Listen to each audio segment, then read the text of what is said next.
Hey guys, welcome back to the channel. This is story about what if neglected Naruto has pure chakra part 1. Before I start, please do support for more amazing content and comments for part 2. Do consider to subscribe my channel and share my video to your friends and check out the description as well. Let's start the video. You see, Naruto, the Kyuubi no Yoko that killed Iruka's parents, ravaged the lands of the elemental nations for years, and slaughtered thousands of people in our village, lies inside you and has taken you over. You are the Kyuubi no Yoko, a white-haired man proclaimed with a sick, twisted grin on his face. The man chuckled when he saw the look of despair and shock on a young, blonde boy's face as the realization came down upon him. Stop it, Mizuki! The white-haired man named Mizuki laughed as he turned to his former teaching associate, Yumino Iruka. Well, it was no surprise why. Mizuki had just broken one of the most important laws and secrets in all of Konoha's history. Well, not like it mattered to him. In a few hours he'd be out of the village along with that scroll strapped to the blonde's back. Might as well sink it home now. Didn't you think it was weird how they hated you and treated you like dirt for no reason? All the secrets and conspiracies they've kept from you? How they fucking hated you for just trying to live your life. I bet even your favorite sensei hates your damn guts. Mizuki exclaimed, laughing psychotically as Naruto vehemently denied everything. Ah yes, there was that rising chakra, that feeling of rage, that power that was just waiting to be unleashed. That said, Mizuki wouldn't want that power to be released on him. He'd have to take care of it before it got out of control. Imagine, he, Mizuki, the one people mocked and looked down on, would be the slayer of the Kyuubi? Mizuki grabbed his Fuma Shuriken. With expert skill and years of training, he swung the hands around in his fingers. Now, how about I do both you and the village a favor before I go? Now that you know the truth, I'm sure you don't want to live with the shame anymore. I'll help you on the ferry to the Shinigami. Don't miss your ride, the white-haired man shouted as he threw the oversized weapon at the 12-year-old boy. No! No! Naruto, get down! Iruka shouted at the top of his lungs, but he watched in shock and horror as Naruto must not have heard him. The young academy instructor gasped as he tried to move so he could protect his student, but the kunai were wedged in too deep. Naruto wasn't moving. Shocked by the information presented to him, upset by the revelation of the very reason for his despicable life, fed up with all his efforts bearing no results, the blonde closed his eyes. Then, Yumino Iruka could only watch in shock, horror, and sadness as the Fuma Shuriken hit its mark. The young boy's head split from his shoulders. His orange jumpsuit-clad body twitched before it fell to its knees. His whiskered face rolled across the field until it smacked against the trunk of a tree. The head stared at Iruka, its wide, blue eyes accusing him, judging him, damning him for his weakness. Naruto! No! No! No! I failed. I failed you! Iruka thought as he felt the bow rise on his mouth before he expelled it over the open grassy fields. Hot tears fell down his eyes. He was a damn teacher. What kind of teacher was he if he couldn't save one of his students? What the fuck was wrong with him? What was he even doing? Naruto, I knew what it was like. I knew what you were going through, but I never tried to help. I knew what it was like to be starved for attention, to do stupid stuff just so people would acknowledge you exist. I knew you weren't the hardest worker, but you knew that nothing came easy. Because of my own grief, I couldn't help you like I should have. I'm sorry, Naruto. I'm so sorry. Iruka wailed as he smacked his head on the ground, blood dripping from his forehead. Meanwhile, Mizuki cackled. He actually did it. He actually did what not even the Yondaime had done. He had killed the Kyuubi, Uzumaki Naruto. How many would sing praises of his deeds? What would Lord Orochimaru say to such a thing? Don't be sad, Iruka. You'll be joining him soon enough. When you're both resting in hell, you'll have plenty of time to repent for your sins of caring about such a pathetic demon child. The traitor to Konoha said. Iruka scowled. Mizuki! The academy roared as the chakra inside him exploded. He charged for the murderer of his student. Naruto, you might never forgive him, but at least Iruka would make damn sure your death would not be for nothing. Mizuki cackled as he clashed kunai with Iruka. The two shinobi fought in the depths of the Konoha forests, no one to watch them, or so they thought. Far within the divine plain, a beautiful woman with wonderful lavender hair and a lavender dress widened her eyes in sheer panic. She quickly began looking through some white-colored scrolls, her eyes moving quickly to try and salvage any part of this horrid situation that she could. Her fingers clenched her dress. Just how did things come to this? He died? This wasn't the realm he was supposed to die in. Oh no, if Mother finds out I let him die while under my domain, I'll be locked in the endless void for the next 50 eons. Why didn't he move? He moved in every other we've placed him in. Oh no, I can't ask the Shinigami to resurrect him, he'll definitely tell Mother about this. The woman thought to herself, as she placed a hand over her mouth. The woman looked over the life of Uzumaki Naruto. Well, let it be clarified. She was looking over the life of one Uzumaki against the hundreds, thousands, millions of other Uzumaki Narutos across every realm that her mother, Kami, had created. As with every universe that the woman's mother had created, there had been numerous versions of the young blonde that appeared through the multiverse. Her mother seemed to enjoy the man so much because he always provided the perfect balance of good and evil. The boy was like a blank canvas, easily able to become either or depending on what Kami needed him to be. Some Narutos were so good that they got to be reincarnated until the end of time, forever aware of the legacy they left. Others were so evil their very deeds would shake even the divine plane. Yet, since he was born, the young man was the ultimate manifestation of infinite possibilities. In fact, he was one of Kami and Yami's most favorite. Admittedly, he wasn't the only one. There had been many heroes and villains of numerous universes that had been given the same treatment. Yin and yang, light and darkness, there always needed to be a balance between Kami and Yami. Though her mother and her aunt hated each other, they still worked to preserve this balance.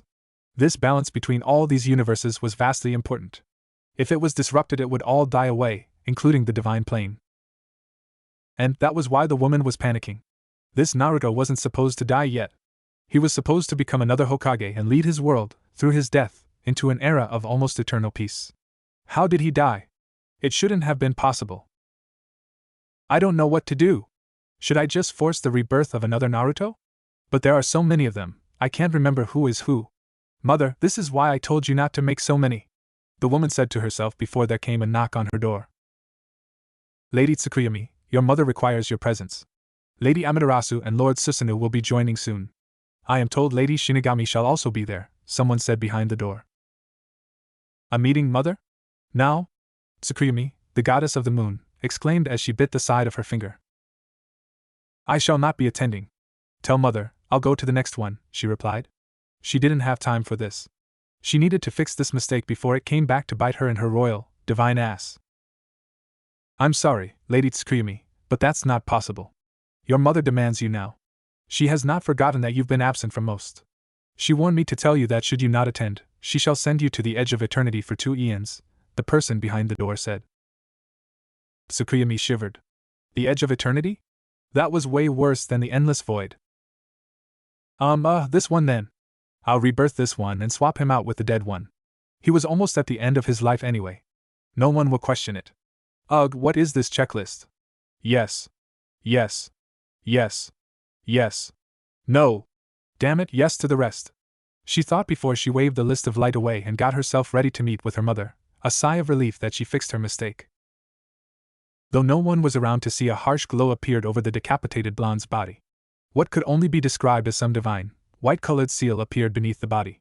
Slowly, the corpse sank into the seal. Once it, and all traces of it were gone, the seal disappeared.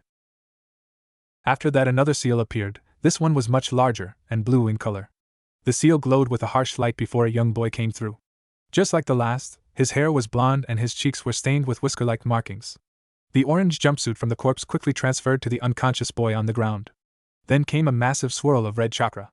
That chakra surged in the air like a violent maelstrom before it swiftly settled into the unconscious boy's navel. Soon, all was quiet before he opened his eyes. He quickly yawned and scratched his head. So this is what the afterlife is like. I'd always assumed that once the chakra carrying the consciousness of the soul left my body, then I'd most likely disperse until the planet's natural chakra veins carried me off to the next plane. This changes a few perceived theories. Perhaps chakra is indeed not connected to soul of the user, but rather it's a synthesis based on the physical and spiritual energies between the breathing and the earth itself. If I wasn't dead, I'd like to verify this. Fuck, Naruto, you're rambling again, Data Bayo, the blonde said as he leaned up and stretched his body. He heard a few bones click. Wait, bones? Huh. I have bones? I didn't think we kept our mortal bodies when we died as well. Still, should there be not someone to greet me? I assumed the Shinigami would collect me eventually. I'd spoken to the spirit before about the nature of the realm of the dead. Perhaps souls of dispersed chakra roam around aimlessly until they are collected. It could give reason to all those stupid ghost stories that pop up every now and then. Still, if that was the case, then there'd be no need for the perfect Edo Tensei to be utilized. And the chakra here, it feels so primitive, Data Bayo. I feel like I'm surrounded by chakra from the last 1,000 years. That shouldn't be possible, the young man said as he grew more and more concerned. He stood up and then pressed his hand to one of the trees. Even the chakra of the trees is different. I can't feel even one bit of pure chakra within it. That should be impossible. Am I not dead? Naruto said to himself before he held up a hand sign. Junsuna Chakura, Kuken Bunkatsu, pure chakra, spatial divide, Naruto said. A bright, white light outlined his body before a solid mass of pure chakra with a humanoid shape expelled from his body. The humanoid chakra shape opened its eyes. The former unconscious young man stared at himself. Is that me? Well, clearly I'm not in the realm of the dead.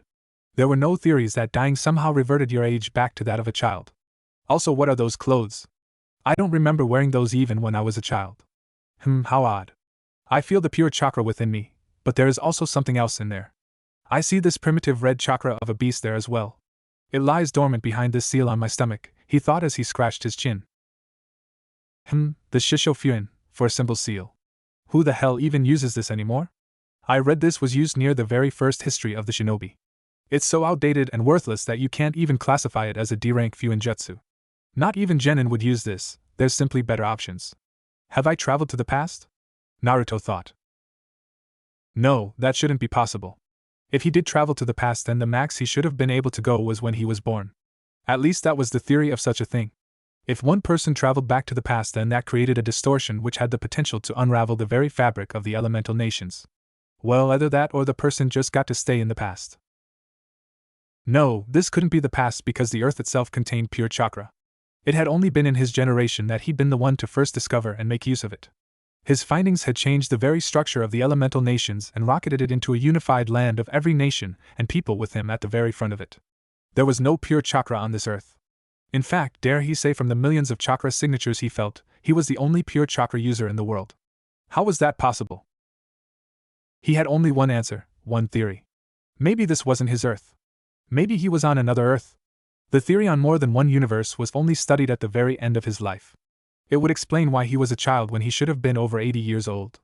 He remembered his heart stopping as he was surrounded by all those who loved him. He said goodbye to his wives and his children to continue his work. It would certainly explain why this planet felt so primitive and underdeveloped. How had he arrived here? Could he go back? Too many questions and not even answers. Naruto scratched his chin and sat next to a tree. How vexing. Suddenly, the blonde stiffened when he heard the sounds of clanging kunai. In his thoughts he must have tuned out the noise. A frown, he made his way to the noise. Meanwhile, Iruka groaned as he was kicked into a tree. He coughed as a trail of blood fell down the side of his lip. He glared at Mizuki while his former friend stood over him. Never pegged you for a demon lover, Iruka. I guess everyone shows their true colors at their final moments. If it's any consolation, Iruka, you never had a chance anyway, Mizuki taunted. Iruka clutched his side. It was bleeding profusely. He could already feel his consciousness fading. No, he couldn't die like this. If he did, he'd never be able to look Naruto in the eye for his shame. And Mizuki, I think between the both of us, you've shown exactly who the real demon is, Iruka spat out. You're breaking my heart, Iruka, but I think we've stalled this long enough. Say hello to Naruto for me, Mizuki shouted as he lunged for his former associate. The Chunin closed his eyes, remorse filling his body for his own weakness. Naruto, I'm sorry, Iruka thought as he waited for death. That said, his meeting with the Shinigami was delayed. He heard someone speak. You. Neil. What the all? Iruka opened his eyes. He gasped when he saw Mizuki's forehead planted on the dirt. His body was back to the deeper entrances of the forest. What the fuck is going on? Iruka, you bastard, what did you do to me? Mizuki snarled, but Iruka couldn't reply. He was too hurt. Truth be told, he had no idea. He was ready to die just a few moments ago. However, the Chunin Academy teacher wasn't ready for who he saw emerge from the dark forests. As I thought, taking command of such primitive chakra is almost too easy. This type of chakra can hold the resistance if pure chakra comes into contact with it. I'll have to change my plans then. Iruka widened his eyes, and so did Mizuki when they saw the young form of Uzumaki Naruto with his head intact. As a shinobi, even more so as a Chunin, Iruka had seen many things in his life. He'd seen devastating jutsu, amazing worlds crafted by genjutsu, and fought powerful people, but never had he seen the utter miracle before him right now. Was Mizuki right? Was Naruto a demon? As far as the Yumino male was concerned, the only way Naruto survived was if he was a god or the devil. And Naruto, Irika shivered while Mizuki chuckled. Hey hee hee ha ha ha, now do you see, Irika? The brat got beheaded and he still came back. I don't know any human that can do that. Now it's showing its true colors. The traitor cackled while Naruto stood in front of him. The blonde then raised his foot and slammed it on the white-haired man's head. You talk too much, you know. I've got some questions and I bet you've got answers for me. Give me what I need and maybe I'll find an appropriate use for you, Naruto remarked, his tone confident and a smile on his face. No, Naruto. Get out of here. You can't beat Mizuki. Just take the scroll back to the village and alert Hokage-sama. Irika shouted. The blonde raised an eyebrow at him, but the brunette man didn't care. Maybe it was all a genjutsu, he didn't know. But he was a teacher, and he couldn't let Naruto die again. He wouldn't let his student die again. Listen to me, Naruto. You have to get. Silence. Naruto spoke when he glared at Irika. Suddenly, the man closed his mouth, and he murmured in frantic motions. No matter how hard he tried to open his mouth, it's like the very privilege had been taken from him. As something foreign seemed to invade his body and take away his ability for speech. Naruto turned back to Mizuki. When he'd heard the two fighting, he had watched them for a time. Primitive gear, primitive weapons, primitive jutsu usage, all of it was just so painstakingly bad. If Naruto was in a new world, then Kami, how backwater was it? Compared to what he'd accomplished, it was like he was watching cavemen fight. The jutsu they threw around were filled with impure chakra, thousands of leagues below his own. Naruto knew both these men. Irika and Mizuki were men he'd worked with before. The latter was a guard to the Hokage, and the former was an umbu back during the times that the elemental nations were still divided.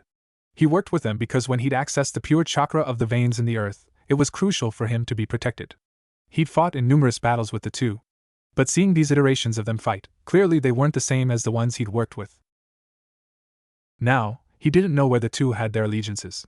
They both had on Konoha headbands and he wouldn't take any chances on being deceived, not that they'd be that good at it. The blonde turned back to Mizuki. You're going to answer all my questions. I recommend you do so, Mizuki-kun. I don't want to hurt you, Naruto responded. The former Chunin of Konoha laughed. You hurt me? I think death made you bolder and stupider than I thought. Why would I answer anything to an academy failure like you? I'll never tell you anything even if I die, Mizuki proclaimed. So in this world I'm a failure in the academy. Well, that's one of my questions answered, albeit unknowingly, Naruto thought to himself. The young blonde sighed and raised his foot. He then slammed it down over Mizuki's head again. The Chunin screamed as his face was buried into the ground, a large indent left there. I'm willing to make that bet. First question, have you ever heard of the unified nation of elements? The blonde asked. Mizuki didn't speak. Naruto held up 2 fingers. Have you ever heard of the unified nation of elements? He asked again. Naruto snapped his fingers. Ayawawa! Mizuki screamed in utter agony as he felt what he could only describe as hellish pain push through his body. It felt like thousands of blades punctured the innards of his body from the inside out. Worst of all, he could do nothing to stop it. He was kept pinned in his prostrating position, Naruto's foot firmly planted on his head. Irika watched in horror as Mizuki mercilessly screamed, but he didn't see any attack. He didn't see the utter agony that Mizuki was going through. He couldn't imagine the hell, the torture, the sheer depths of utter agony raging inside his former friend, but he could see it in the way Mizuki's eyes turned bloodshot. Whatever made him scream, it must have been worse than hell itself. Suddenly, the pain subsided. Did you feel that, Mizuki-kun? You might not know it, but there are things called chakra nerves that flow right through a living being's chakra network. These nerves are interconnected with the nerves of the body.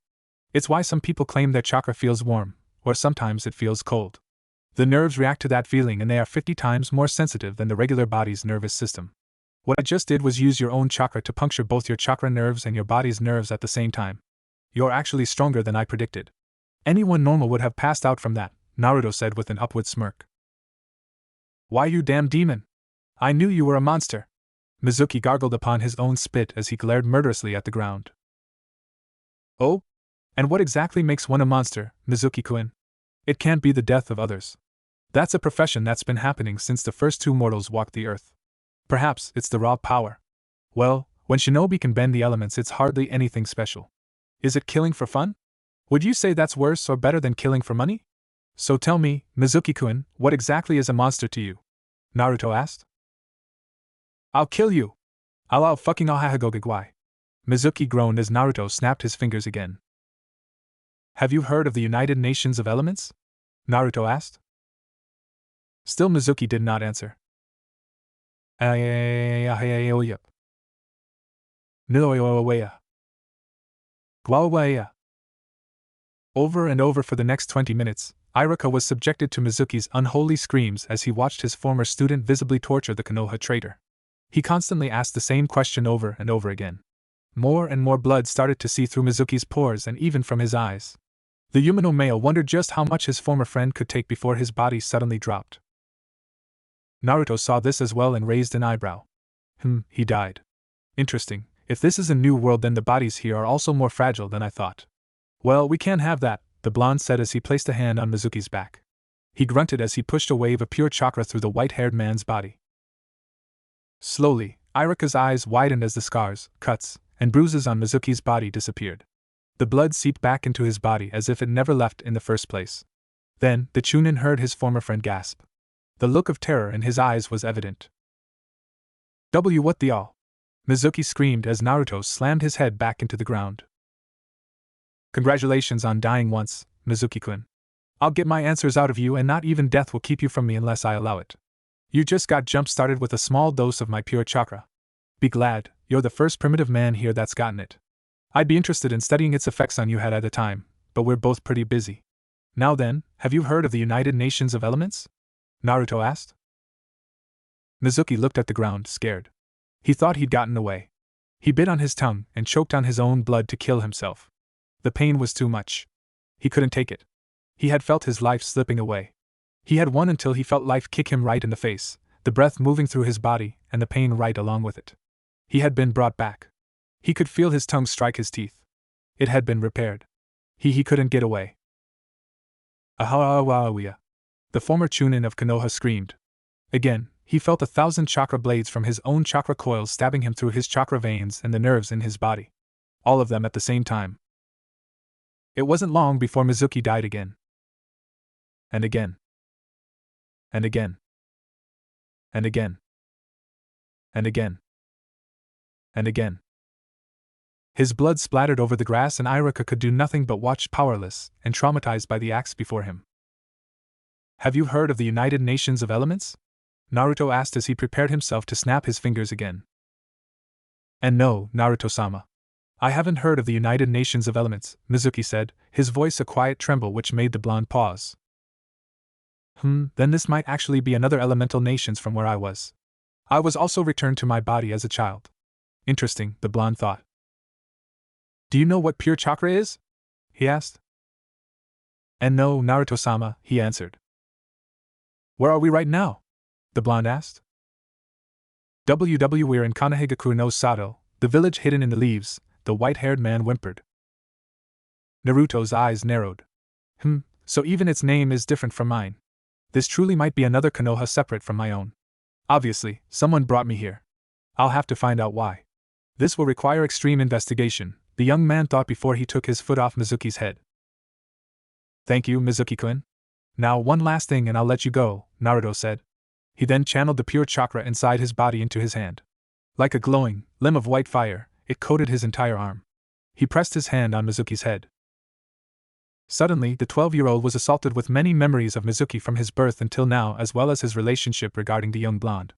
It all seemed to spend the time of about 10 seconds before Naruto released his hold. So that's things from Mizuki's perspective.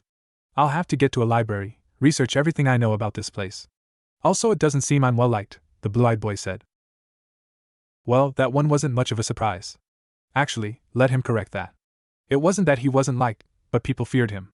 After all, what do you do when one of the most powerful earth chakra veins, the Kyuubi god, marks you as its avatar? You tend to be feared quite a lot. Now, it seemed the opposite was the case. The Kyuubi was supposedly a great demon that attacked Konoha more than 12 years ago, decimating the village's lands and its people. It killed thousands of people before it was apparently sealed into Naruto, or this world's Naruto who was killed. That said, it seemed that the chakra of the Kyuubi had moved over to this body. Perhaps that was the reason the blonde could feel the elements of impure chakra coursing through his body against his pure chakra. Now it was obvious someone sent him here. But who? And why? I need to figure that out, Naruto thought before he released Mizuki. Thank you for being very complacent, Mizuki-kun. As promised, I'll let you go now, Naruto said as he released his hold on the man and walked over to Iruka. There were some things he wanted to ask this Chunin as well. While the other was a traitor, this one was a loyal Konoha shinobi. He could learn much from him. Meanwhile, Mizuki gasped as he glared at Naruto with unfathomable hatred and disdain. The pain he'd suffered made him so angry he nearly lost his damn mind. This academy failure, this fucking demon, this nine-tailed fox brat actually caused him pain. He'd make him suffer. He'd make him fucking suffer for this. The white-haired Chunin stood up. He grabbed one of his spare Fuma shuriken. He was through getting humiliated like this. He was not going to deal with this from a failure of the academy. I'll let you go too. Straight to the Shinigami. Mizuki hollered as he threw the enlarged shuriken for the blonde's neck once again, hoping to Kami that he'd get to see that head severed from its shoulders again. Naruto turned around and sighed. He then rolled his eyes as he knocked the kunai away like it was a mere annoyance. Mizuki and Iruka gawked at the sight before Naruto pointed a finger at the standing Chunin. Te! Naruto spoke. Iruka was stunned into silence as Mizuki instantly burst into a large puddle of blood and limbs. He stared in fear of the Kyuubi host as Naruto's hand became aflame with the same white chakra as before. The blonde then touched the loyal Chunin's head. He scanned all of Iruka's memories as well as what led up to this point. So this Naruto was deceived by Mizuki to steal this forbidden scroll in exchange for learning a jutsu from it. It seemed he succeeded too. A shame he never got to use it. Shadow clones, incomplete ones at that. Still, they're supposed to be solid constructs against the regular Bunshin. The fact that they aren't real makes them that subpar. Then again, I suppose for a world of incomplete and impure chakra, it's not a bad start. No wonder it's forbidden, the chakra veins aren't even strong enough to handle such a simple jutsu. To think, it's a jutsu that children use back where I come from. Naruto removed his head and sighed as Iruka laid unconscious from the act that the blonde had just done. So Iruka's loyal to Konoha and it seems I've created a reasonable fear of myself in him from my actions. It'd be troublesome to have to deal with this world I know nothing about before I've gained a foothold in it. Plus, there are chakra signatures coming this way. I'd really appreciate doing this, but it's for a good reason I suppose. I'll just rewrite his memories. I learned the shadow clone jutsu and defeated Mizuki. He escaped, but I retrieved the scroll. Seems about right, the blonde said to himself before he began working on that exact thing. Once he was done, Iruka slowly opened his eyes and groaned. Iruka-sensei, are you alright? Naruto asked, his voice filled with perfectly feigned concern. Iruka chuckled painfully. Naruto, close your eyes for a moment, he said. Playing up the act, the blonde did so. Okay, open them, Iruka said. He did so.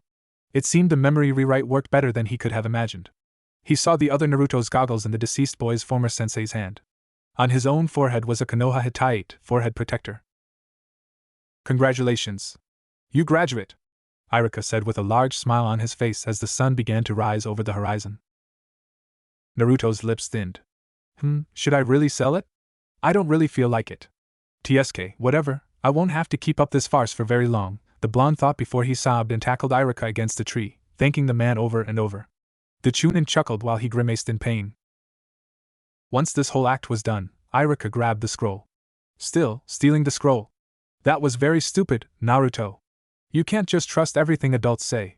You're going to be a shinobi now. You'll have to wise up, he chastised while Naruto rolled his eyes and listened to this spiel while apologizing for his actions. This continued on for about 5 minutes before the blonde's patience grew short. So will I be in trouble, Iruka-sensei? Naruto asked. Well, not that we know the truth, I doubt it. Listen, I'll take the scroll back to Hokage-sama. I'll also explain everything. If he wants to see you, then I'll come get you. For now, go enjoy your day.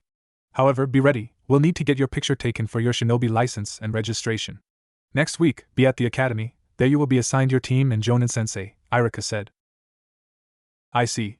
So it's team-based with one elite shinobi instead of one elite shinobi to one student. I suppose it's more efficient giving this village's smaller shinobi-sized database, the blue-eyed blonde thought to himself.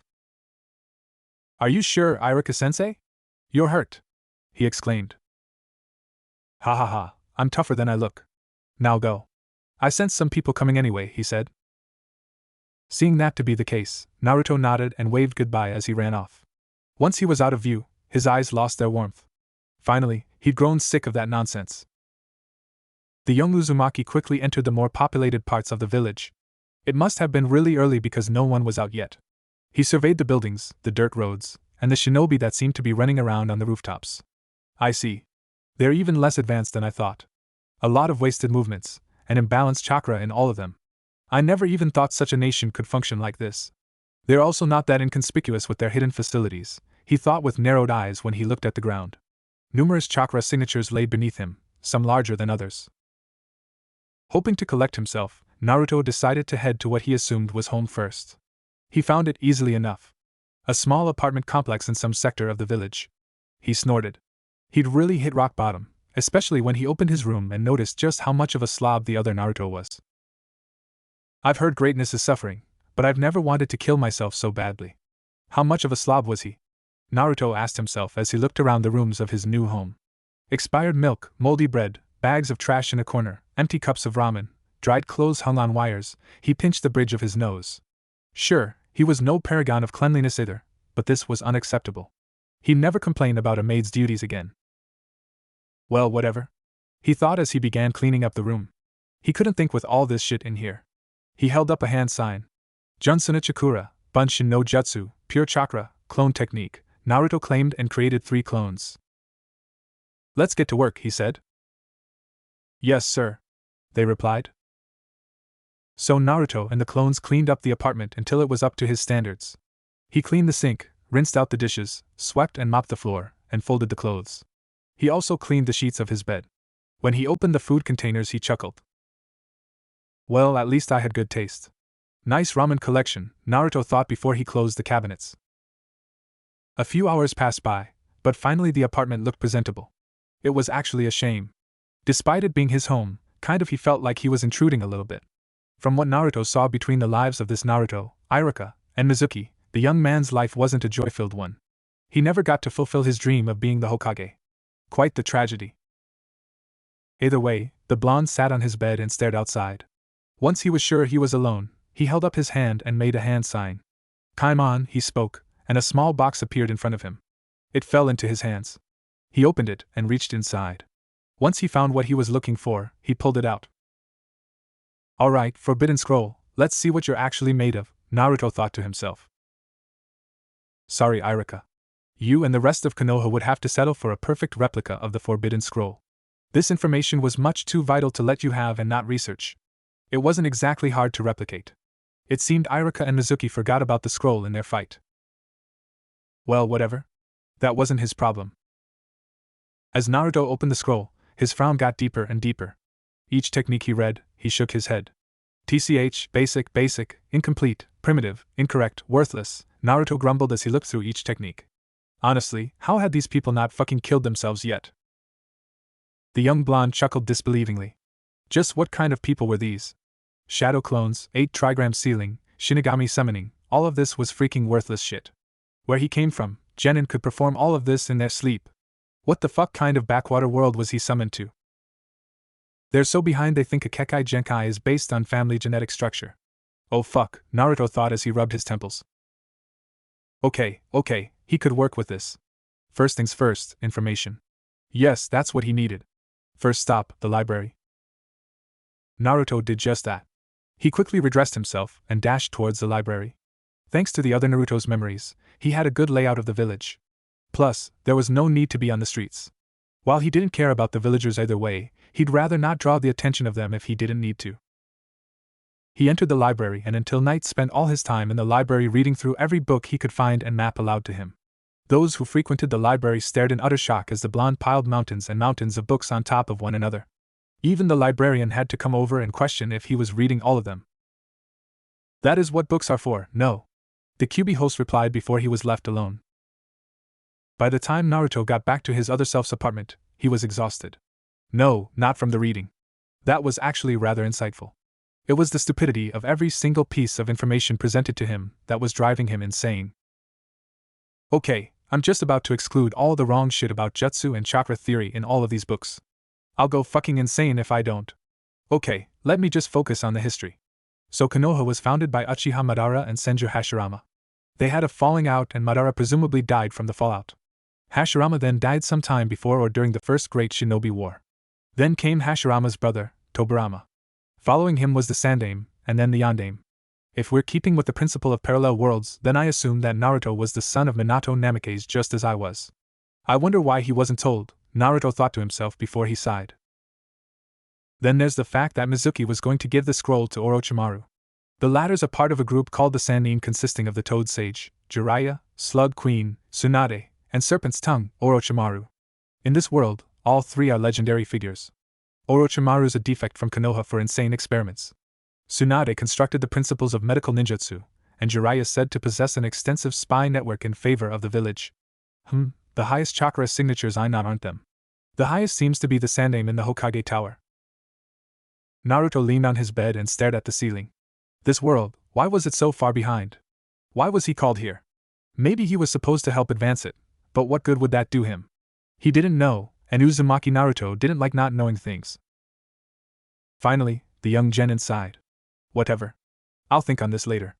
Right now, I need to center myself and my pure chakra, Naruto said as he closed his eyes and crossed his legs. Indeed. While powerful, pure chakra required constant meditation to maintain. To have it run out of control was not a good thing, especially not in a weak world like this. The Kyuubi Jinchuriki exhaled as he allowed the white, untainted chakra to circulate around him. He focused on pulling the chakra through every fiber of his being. Slowly, he lost himself in the embrace of the chakra veins he'd spent over 80 years studying and strengthening. So lost was he in his practice, the blonde had no idea of the effect he was having outside his apartment. Outside Naruto's apartment, people stared in utter awe as what they could only describe as a celestial body of stars pulled themselves together to form one entity. People gasped in utter shock as the figure moved through various motions. Chakra, like solid crystals, rained down over the village hidden in the leaves. Everyone from Genin to the Hokage himself stared in awe as the trees glowed with ethereal light. They seemed to be sucking in the crystals that showed down on every which way. Countless stars flew across the starry night sky. Some couldn't help falling to their knees as rays of light flew off into the distance. Where they landed, beautiful pillars appeared. Some people couldn't take the beauty of it, and began confessing their love to those near to them. Some asked for another's hand in marriage as the most beautiful scene to be presented to Konoha happened over their village. Of course, some erred on the side of caution in case of enemy attack, but none could deny the way that the celestial being moved. In fact, it seemed to defy all science and common sense. Each place where it struck light, the trees and forests exploded with vibrancy and color. The spectacle continued for about 10 minutes until the being slowly disappeared. None knew it at that moment, but stories of that being would spread far and wide throughout Konoha. Meanwhile, Naruto opened his eyes and groaned. He had to admit. Having a young body certainly had its benefits. With his practice done, Naruto climbed into bed and fell asleep. He had to admit, the bed was rather cozy if a bit smaller than what he was used to. 2 days passed by for Naruto. He was called to get his picture taken. Truthfully, he didn't remember much about it. He just gave a generic photo. In honor of the Naruto that died, he thought about doing something crazy, but he wasn't that insane yet. He just took his picture and presented it before the Sandaime Hokage, Sarutobi Hiruzen. The Sandaime looked at the photo before he looked back at the blonde. Honestly, it had been a stressful few days dealing with the aftermath of the boy's latest stunt. Iruka had given him the entire rundown of the series of events while being looked over at the hospital. Unfortunately, it seemed Mizuki had escaped, but Naruto actually managed to learn a jutsu from the Forbidden Scroll. Hiruzen had spoken with Iruka many times, and if the man felt the blonde had passed, then he'd honor that. That said, Hiruzen had spent the past few days going over that celestial being from before with the Konoha Council. He already had a team of astronomers working on what it could possibly mean. He hadn't had the time to use his crystal ball on the young man. He actually wanted to talk with Naruto about what Mizuki told him being the host of the Kyuubi. The Sandaime didn't say it often, but he did enjoy Naruto. The young boy was vibrant, always striving forward, and he had a good head on his shoulders, albeit with a knack for trouble. He and the rest of Konoha had fallen victim to his pranks many times. As such, it was a surprise that he hadn't gotten a prank in over 2 days. In fact, one of the shinobi told him the blonde had made a name for himself as a bit of a reader in the local library. He'd read nearly 5 or 6 columns of books before the facility closed. The Hokage wondered if he could even do that. Truth be told, Hiruzen was expecting something stupid for a photo, but Naruto was as normal as any other person. In fact, his gaze seemed sharper than normal. Gone was his usual boisterous smile. He was just sitting in the chair, staring at the camera, almost like he was looking right through it. "Nice picture," Hiruzen said with a smile. Thanks, Naruto replied, staring at the old Hokage as he did so. The Sandaime placed the paper down and nodded. Well, I hope you like it. I'll be on your card, which will be mailed to you before you find out your team in the academy. Are you prepared for that? He asked. No matter how prepared people are, there is always something that'll test them. I read that in a book, Naruto replied. Sarutobi smiled. Yes, I've heard that you've been frequenting the library. Why the sudden interest in reading? The Hokage asked. Figured I should start taking my career seriously is all, he answered. Hiruzen nodded. He looked at the way Naruto acted. It seemed something changed in him. Maybe the news was more devastating than the aged Hokage thought. Maybe it was better if he didn't bring up the last 2 days for now. He'd just have to keep an eye on Naruto and make sure he kept himself out of trouble. The last thing he wanted was for the boy to start doubting himself. That said, he wished he knew what the young man was thinking with his wandering gaze. Now, if the Sandaime did know what Naruto was thinking, then he would have been utterly stunned. 1256 around the area. And this man, Hiruzen Sarutobi. He's much older than I thought. Where I come from, he died before I was born. Much more powerful too.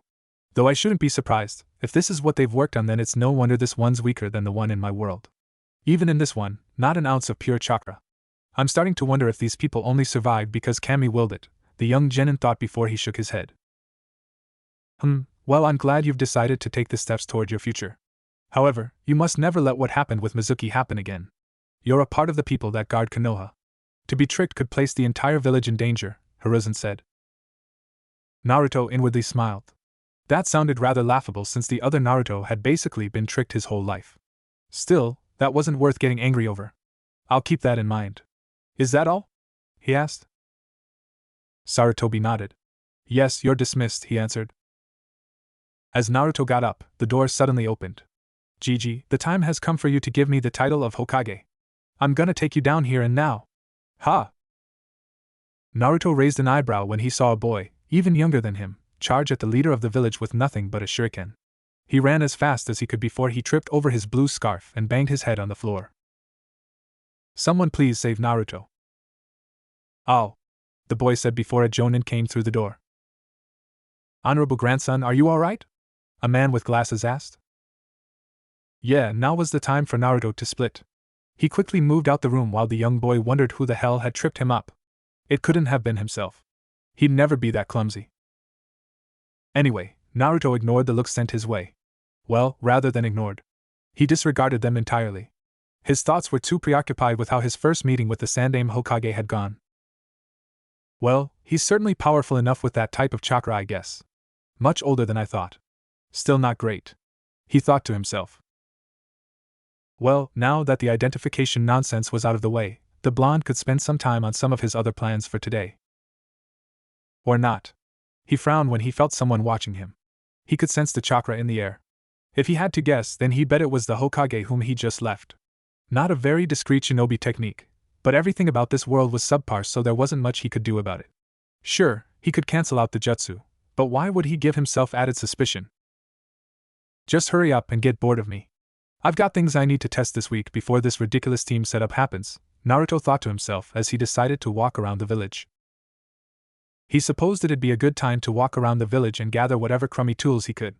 It was then that Naruto learned just how bad this world's Naruto was at keeping funds. He was pretty damn bad. When the blonde arrived home, he had the most splitting headache of his life. Honestly, he'd rather go back to signing military documents than deal with what he just dealt with. He pulled out his wallet and snorted when not a single coin dropped out. Broke. Just great, he thought. Well, it wasn't too bad. At least he wouldn't need to rely on shoddy materials. He could always make his own, but with everything being at least 20 to 30 levels below the efficient level of where he'd come from, he doubted it'd be the same. Oh well, ninjutsu, genjutsu, and taijutsu it was. Who knew, maybe they'd all learn something. Once the host of the QB no longer felt the eyes of the Hokage on him, he quickly took off his orange jumpsuit and tossed it away. He grabbed a black, sleeveless shirt and kept on his orange pants. He opened the window to his apartment. He then held up a hand sign. Junsuna Chakura, Hanshami no Jutsu, Pure Chakra, Ocular Reflection Technique, Naruto called out as a flare of white light came over him for a moment. It then faded. Good. Now then, let's go, he said to himself as he dashed out the window and back outside. After some time, Naruto landed on a building just before he stared at the ruins of the Uchiha clan family. He snorted. How funny. The greatest military power, the Uchiha clan in my world, becomes a ghost town in this one. I'd like to meet Itachi one day. Always seemed to be too into books when I met him, the blonde thought before he jumped down into the village. He'd read about the Uchiha massacre. He also heard of it from Irika and Mizuki's memories. Apparently, the Uchiha clan was planning a coup based on the unfair treatment they thought they were getting. It didn't help that the Kyuubi had been controlled by a Sharingan, which incriminated the clan even more. A shame this state happened to one of the noble clans that helped found this village. It wasn't the same where he came from. Konoha had been founded by actually 4 clans: the Uzumaki, the Hyuga, the Senju, and the Uchiha. The Senju and the Uchiha became one clan when 2 clan heirs married each other. He'd learned that history fairly early. However, to keep them from holding a monopoly on the village, it was decided that the Senju Uchiha clan couldn't hold the office of Hokage. Naruto never questioned it at the time. He walked through the numerous homes that had been abandoned. He placed his hand on the ground. The blonde pushed a few strings of pure chakra through the ground. Interesting. Even after all this time, there's still some remnants of residual chakra. If I latch my chakra onto these residual chakra signatures, then I can, he thought before he did just that. His chakra mixed with what was left on the ground. Unfortunately, the chakra was too distorted to try and retrieve a memory, but at least he could point out the most concentrated areas that the chakra had been. So, he decided to do that. Clearly, the Uchiha played some part in why Naruto had been given the Kyuubi, and for a beast that powerful, it'd make sense that something in this world drove its instincts. Whether it was divine or damned, maybe that would lead him to why he was summoned here. For the next 6 hours, Naruto moved through the abandoned Uchiha compound following dead-end trails or simple civilian chakra routes that served no purpose. Not even the children were spared aside from Uchiha Sasuke, the talented boy that this Naruto seemed to have some type of begrudging rivalry with. They didn't seem to like each other for whatever reason. Well, that wasn't his problem. As the sun began to set, Naruto grumbled. Forget it. I'll just come back later. I've wasted enough time here. I've gone through hundreds of signatures and gleaned nothing of importance. The jutsu's also about to wear off. Won't be able to cast it again for some time. It's probably why none of the patrols have spotted me yet. I shouldn't push my luck, he thought. With that, Naruto ran back home, and just in time before the jutsu expired. Oh well, perhaps tomorrow would yield better results. Meanwhile, far off into the divine plane, Tsukuyomi stared down at what she had done, her eyes wide and her mind in shambles. She blinked. She looked at the settings she put into place as well as the limits on what she's done to get this screw-up as finished as possible. Unfortunately, there was one minor detail. There were no limits. Oops. The goddess of the moon blinked as she watched what Naruto did to Mizuki. Didn't see that coming. Tsukuyomi frowned as she looked at the open window in front of her. That was not supposed to happen. Why did all this messed up stuff have to happen while under her domain? Granted, yes, it was her fault, but the point still stood. What should I do? I can't kill him and rebirth another. That'd no doubt get the eyes of Shinigami, which in turn would lead to my mother. Should I just leave him alone? I don't know. I knew I shouldn't have rushed the procedure, but it was an emergency. I can't even revert the changes to him that I made. This isn't good. Well, he hasn't done anything out of the ordinary yet. Mother's always had a soft spot for him. She shouldn't get too mad if I tweak him a tad, the goddess of the moon thought to herself. That said, Tsukuyomi summoned. Immediately, a white-haired woman, lovely in appearance, appeared next to the goddess. Yes, Tsukuyomi-sama? The woman asked. I have an assignment for you. One that requires your utmost discretion, the dark-haired goddess spoke. The woman named Tsukuyomi bowed. By your will, Tsukuyomi-sama, the woman said as the beautiful goddess' smile widened. Good. Good. If all of this turned out well, then her mother would have her little Naruto, and she wouldn't be cast into the void for the next few eons. Hopefully this all worked out for everyone. All she had to do was hope that this Naruto stayed out of trouble. Fuck. Naruto yawned and leaned up. He pinched the bridge of his nose as the rays of sun beamed through his apartment's windows. Well, at least the bed's comfortable, he thought to himself as he scratched his head. The blonde rolled out of bed and into the bathroom where he brushed his teeth and took a shower. Once that was done, he opened a journal and started making a list of all the things he'd discovered. Unfortunately, my search of the Uchiha compound didn't amount to much. I figured if the Kyuubi attack was caused by them, then I'd glean some information from their clan. However, the chakra auras are too distorted to go back 12 years. What should I do? He thought as he tapped his pen on the table.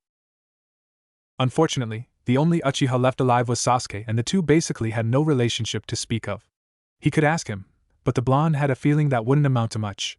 That would also mean he'd have to find some other ways of obtaining the information, but most likely only the most heavily guarded shinobi had any sensitive information. It wouldn't be too hard to capture a Jonin and get the information on his own. That was indeed an option. However, if someone did send him here, then he had no way of knowing what agents they had in place, if any. If he did find them, then what would he do? Go back? Could he even do that? Of course, it wasn't all so bad. He basically lived out his life in his old world. Now it was time for his children to take the reins of that world and continue to advance it. Sometimes you have to let the young make stupid decisions so they'll learn and press forward. There were plenty of things here to keep him preoccupied. He found himself intrigued by the primitive theories of these people. Outdated though they were, maybe he should help them along. Alright, one thing at a time. For now, until I meet my so-called team in a few days, I'll need a job. The stipend that this Naruto used to get was used recently for his pranking endeavors. If I had some materials, I could make some weapons or some seals to sell on the market. Oh well, I have nothing to do anyway, he thought before he closed his journal and placed it in a floating seal. He then got up and ran to the spot he knew would have worked for him. Huh? You want to work for me for 4 days? An old man asked as Naruto stood in front of a ramen shop. Ichiraku Ramen, to be exact. The young blonde stood before the father-daughter ramen owners, Tochi and Ayam. Naruto chuckled. So, even in this world those two were ramen owners. Funny how fate worked out sometimes. Yeah. Look, I know you guys run deliveries all over the village. I just need some pocket money while I wait for my stipend. Don't tell me you think there's someone faster than me? I've been doing pranks around this village for years. I think my track record of how many times I've gotten caught speaks for itself, he exclaimed. Tochi and Ayam glanced at each other. While it was true that they needed a delivery worker, they never thought they'd consider Naruto. That said, he was indeed fast. He'd gotten away with a lot of pranks, but some got him caught because people saw him do it. It wasn't hard to track him down when one knew where he lived. Of course, they did like him. He was their best customer. Plus, they didn't even get the chance to celebrate him becoming a shinobi. Fine, kid. Just because I like you, I'll allow it. But one mess up and you're gone, got me? Tochi asked. Naruto inwardly snorted. How hard could delivering ramen be? Got it, he exclaimed. And you can't eat the ramen either, Ayam added. For the sake of their relationship with the other blonde, Naruto allowed that tiny jab to slide. Instead, he grabbed the package and delivery note. He then surprised Tochi and Ayam when he shot into the air hard enough to crack the ground. Before they could even speak, he was gone. Could he always do that? Ayam asked. You're asking me? I've long since stopped trying to figure out ninja, Tochi said before he got back to work doing what he loved doing, serving others his food. So, that was how the 4 days went by for Naruto. He worked for Tochi and Ayam in the daytime, and in the nighttime he decided it'd be good to scavenge around. He raided a few training grounds for lost supplies enough to give him some actual materials. While all of it looked broken, a quick fix wasn't hard to bring to them. All in all, the deliveries weren't hard. Sure, some people were pricks, but he dealt with enough to ignore it. What did he care if they didn't get their food? Let them go hungry for all he cared. Either way, Tochi paid Naruto every day for the days he worked for them. Some, Naruto even worked longer than the standard 8 hours. Hell, the father-daughter duo didn't complain. If Naruto wasn't a shinobi, they might have hired him permanently. Actually, now that the blonde could get behind, he said he'd take the job. Confused, Ayam and Tochi gasped when Naruto created a clone. No, not those stupid primitive shadow clones. He created a pure chakra clone. Of course, they couldn't tell the difference, but they didn't need to. All they needed to know was that he was able to work. Did they take it? Hell yes, they did. Now with a somewhat stable place of income, Naruto woke up one more time. His clone was gone and headed off to work while he grabbed his license, which had been mailed to his house 2 days ago. Did he care how it looked? Not really. Either way, he woke up early and made his way towards the academy. The walk was fairly peaceful, and he wasn't long before he noticed the academy. To think I'd return to this place a second time. It's much smaller though, he thought before he stepped inside the open doors. From memory of the other Naruto, he found his classroom and opened its sliding doors. When he stepped inside, his mouth thinned. Never thought I'd miss the chakra suppression seals so much. Wouldn't surprise me anymore if no teacher in this academy knew what a seal even was or how to make one. I also noticed the academy wasn't in a hard-to-get-to spot. I remember having to climb the cliffs with one hand tied just to get to school. Seems much more lenient here, he thought before he found some random seat and sat down. Since he was alone, he decided to read some more. This was an authored book by the third Hokage. Something about the details of chakra control and chakra theory. Again, all of it was outdated. Basically, it was way too impractical. With a roll of his eyes, Naruto continued reading until more students arrived. Some gawked when they saw Uzumaki Naruto, the Uzumaki Naruto, actually willing to read a book. However, more than that, some of them were surprised to see him in the classroom with them. Naturally, they had all heard that he failed, which seemed to make for a good laugh. Unfortunately, it seemed some things had changed. As more and more people arrived, Naruto discreetly eyed some of the clan heirs. As expected, they weren't hard to identify. Hell, he went to the academy with all of them. Unfortunately, they were all much more different than what he was used to. Nara Shikamaru, Akimichi Choji, Hyuga Hinata, Abirame Shino, Inuzuka Kiba, and Uchiha Sasuke, almost all the clan heirs entered the classroom, and needless to say, but Naruto wasn't impressed. As expected, Sasuke had the strongest chakra out of all of them, including the civilian students. That was probably why he became the top of his class. Well, it was either that or the unhinged hatred he had for his brother, Uchiha Itachi, that fueled his performances. Naruto had seen glimpses of Itachi in Iruka and Mizuki's memories. He'd read about the Uchiha massacre. Supposedly Uchiha Itachi slaughtered everyone. Can't really tell if that's a hard feat or not depending on the chakra levels here. Still, if Sasuke's alive, then no doubt he's going to want revenge. That's if he knows Itachi even did it. If no one told this Naruto about the Kyuubi god, then it stands to reason why someone might not tell him about Itachi. He seems to prefer being by himself, though he does, secretly, enjoy this rivalry we have going on, I guess. That could be a good focal point, but none I'm not too keen on observing. That said, if I'm led to his brother, then I should get closer to the other mysteries surrounding this world, Naruto thought as he watched Sasuke take a seat next to him. The Uchiha offered no words of recognition. He just sat there, waiting for his turn, barely considering Naruto in existence. Well, that was just fine. The blonde didn't care much either way. Naruto, what are you doing here? This isn't the room for dropouts. You can't be in here. The young man noticed his name called and turned to see Shikamaru looking at him, very surprised. Nara Shikamaru, one of the smartest men in the United Nations of Elements. The Nara clan was considered a clan of welcome shinobi advisors thanks to their keen intellect. They were also some of the most motivated members of Konoha before it became one with the other four nations. Shikamaru had actually become the leader of the entire information network regarding intel for the United Nations of Elements.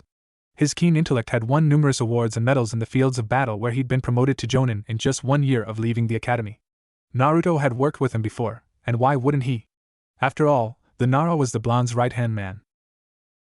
Ashamed to see this one didn't have the same drive. He could tell from the slouch and lazy look in the eyes. Still, he most likely had the Nara intelligence. That seemed to be something that whole clan had in droves. Iruka-sensei let me redo it and I passed, he replied with a bit of a yawn while Shikamaru's mouth thinned. He looked at the book his friend was reading. He raised an eyebrow. You even understand that stuff you're reading? You always said you'd never pick up a book as long as you lived, he chuckled out. Naruto shrugged. Never so long time, he answered and flipped one of the pages. Shikamaru looked at his friend for a moment before he made his way to the seat behind the blonde. After a moment, the young man finished the book and placed it in his backpack. Worthless. All of it worthless. He pinched the bridge of his nose. All evidence points that this is indeed another world. What am I going to do? I'll have to figure something out eventually.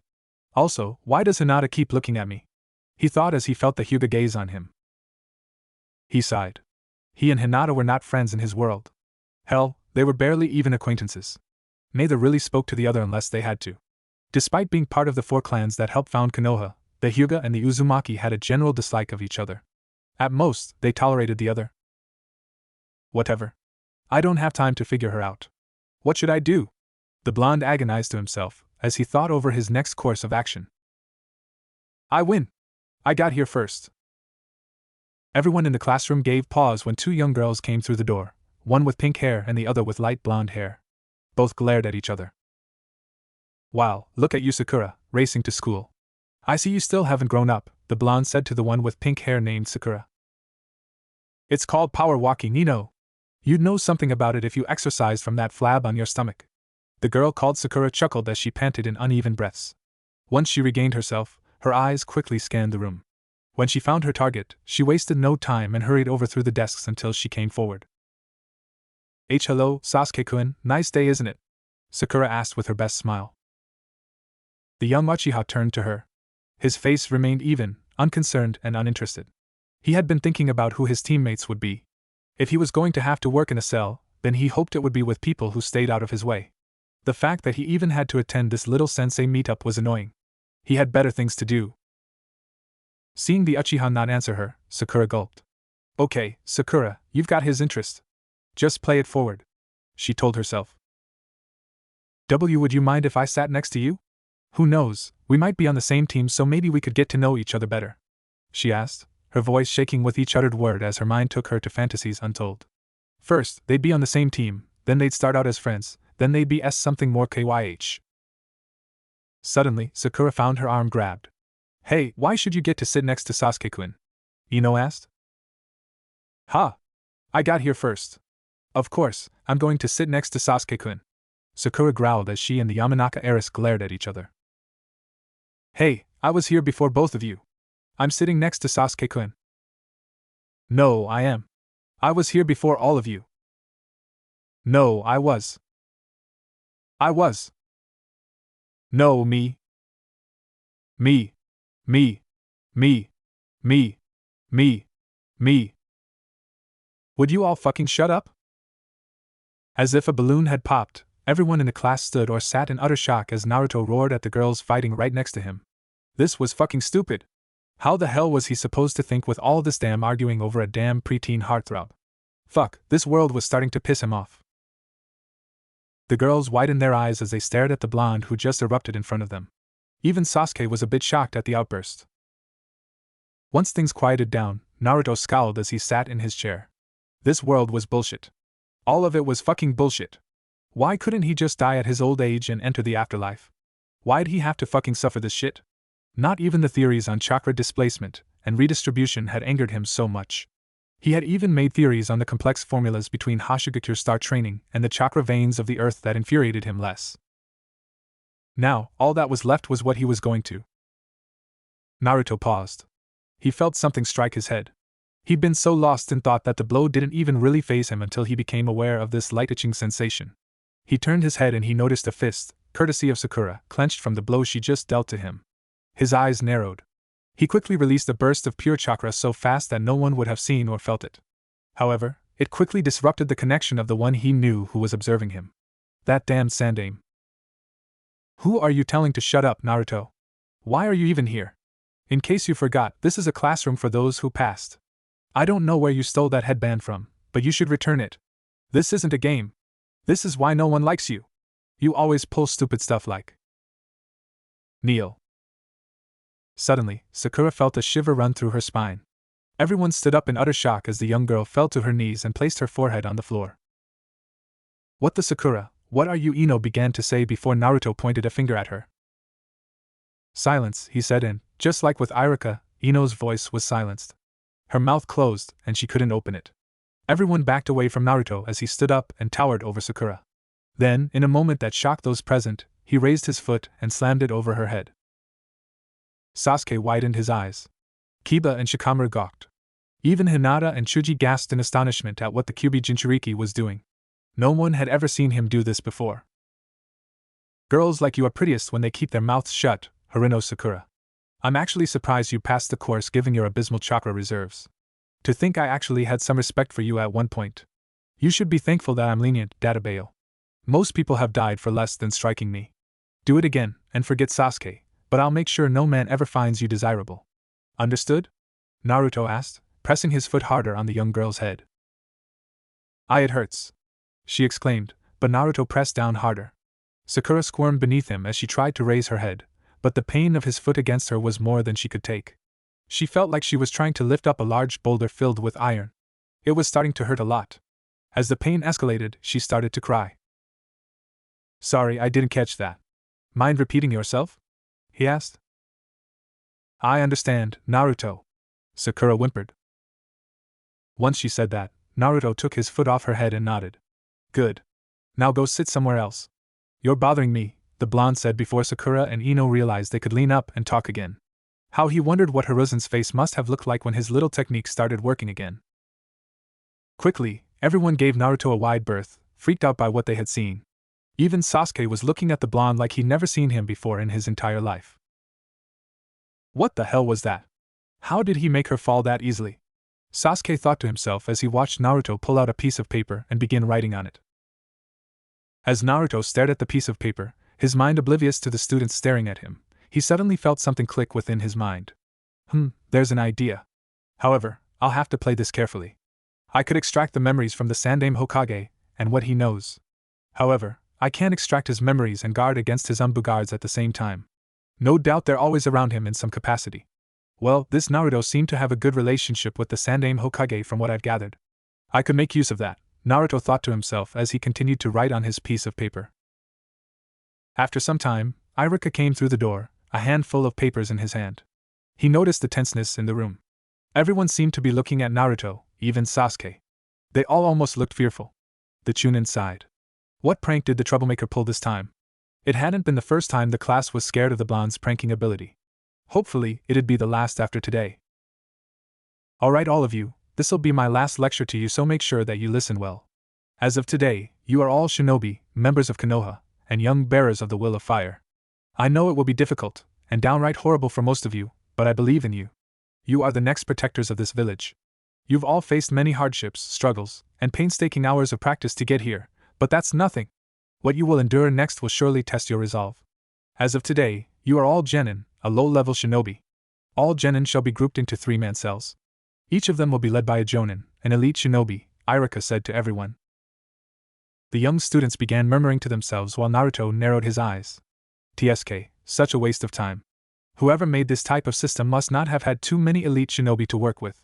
This is way too inefficient in the long run, the blonde thought, but kept his opinion to himself. Given this Naruto's relationship with everyone else, it would have just been senseless rambling anyway. We've set up these teams on a balance of strength and abilities. We feel it'll make it fair for everyone to shine that way. However, that's all the help you'll get from the academy. If you want to stand out further, you'd better train hard. Now then, allow me to announce the squads, Iruka said, a wide smile on his face. To be honest, Naruto tuned that out. In case the plan with Hiruzen doesn't work out, then I might need to look for other sources. Depending on how long these assignments take, I might leave a clone here and exit the village. I don't have time to deal with this mundane work database.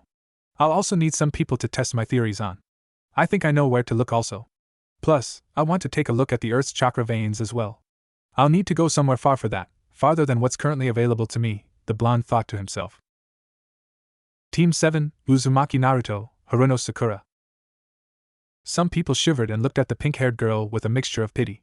Even Ino felt it, and she was very tempted to tell Iruka about what Naruto had done, but something stopped her. Something made her fear the consequences if she did. Something made her know that she would not enjoy the outcome of her choice if she didn't keep her mouth shut. And Uchiha Sasuke, Iruka finished while some of the girls groaned. There was no more pity in their eyes. Fuck it, let Sakura suffer with Naruto. To have Sasuke on her team was enough. However, Sakura instantly forgot her plight and screamed for joy. Yes. True love conquers all. If I just stay out of Naruto Baka's way, then Sasuke-kun and I will be alone together whenever we want. Sakura claimed inwardly before she gloated about it in Ino's face. Naturally, the blonde hated it before getting into a spiel with the Nara about the matter. Meanwhile, the young Uchiha frowned. Good. Now I can find out how the dope did whatever he did to Sakura. Once that's done, I'll make sure either of them slow me down by getting rid of them, Sasuke thought as his eyes narrowed. If he was going to complete his revenge, then he didn't need the added baggage. Meanwhile, Naruto snorted. So, I'm with Sakura and Sasuke. It's a shame. In my world, Sakura was known as a successful negotiator between the United Nations of Elements and the growing empires that connected from the rest of the Fallout nations. She completed the shinobi's medical guide, which had been left undone. I'm sure she married Gaara and moved to Suna last I heard of her. Haruno would kill herself if she saw this version of her. Then there's the Uchiha. If I recall, he became the ANBU commander by the age of 14 when I started bringing the knowledge of pure chakra to everyone. He and I benefited the most from it. I wonder if this one has the same potential. I could make some use of him if he does, the blonde thought to himself again. Team 8, Hyuga Hinata, Inuzuka Kiba, Aburame Shino. Iruka called as the respective clan heirs leaned up when their names were called. Team 9 is still in circulation, so I shall move on. Team 10, Yamanaka Ino, Nara Shikamaru, and Akimichi Chuji, Irika answered. Ino groaned sadly while Shikamaru laughed at her expense. Funny how fortune never favors the haughty sometimes. Soon, one by one, all the students filed out of the class for lunch. They returned about 30 minutes later and their teams were filed out of the class except for Team 7.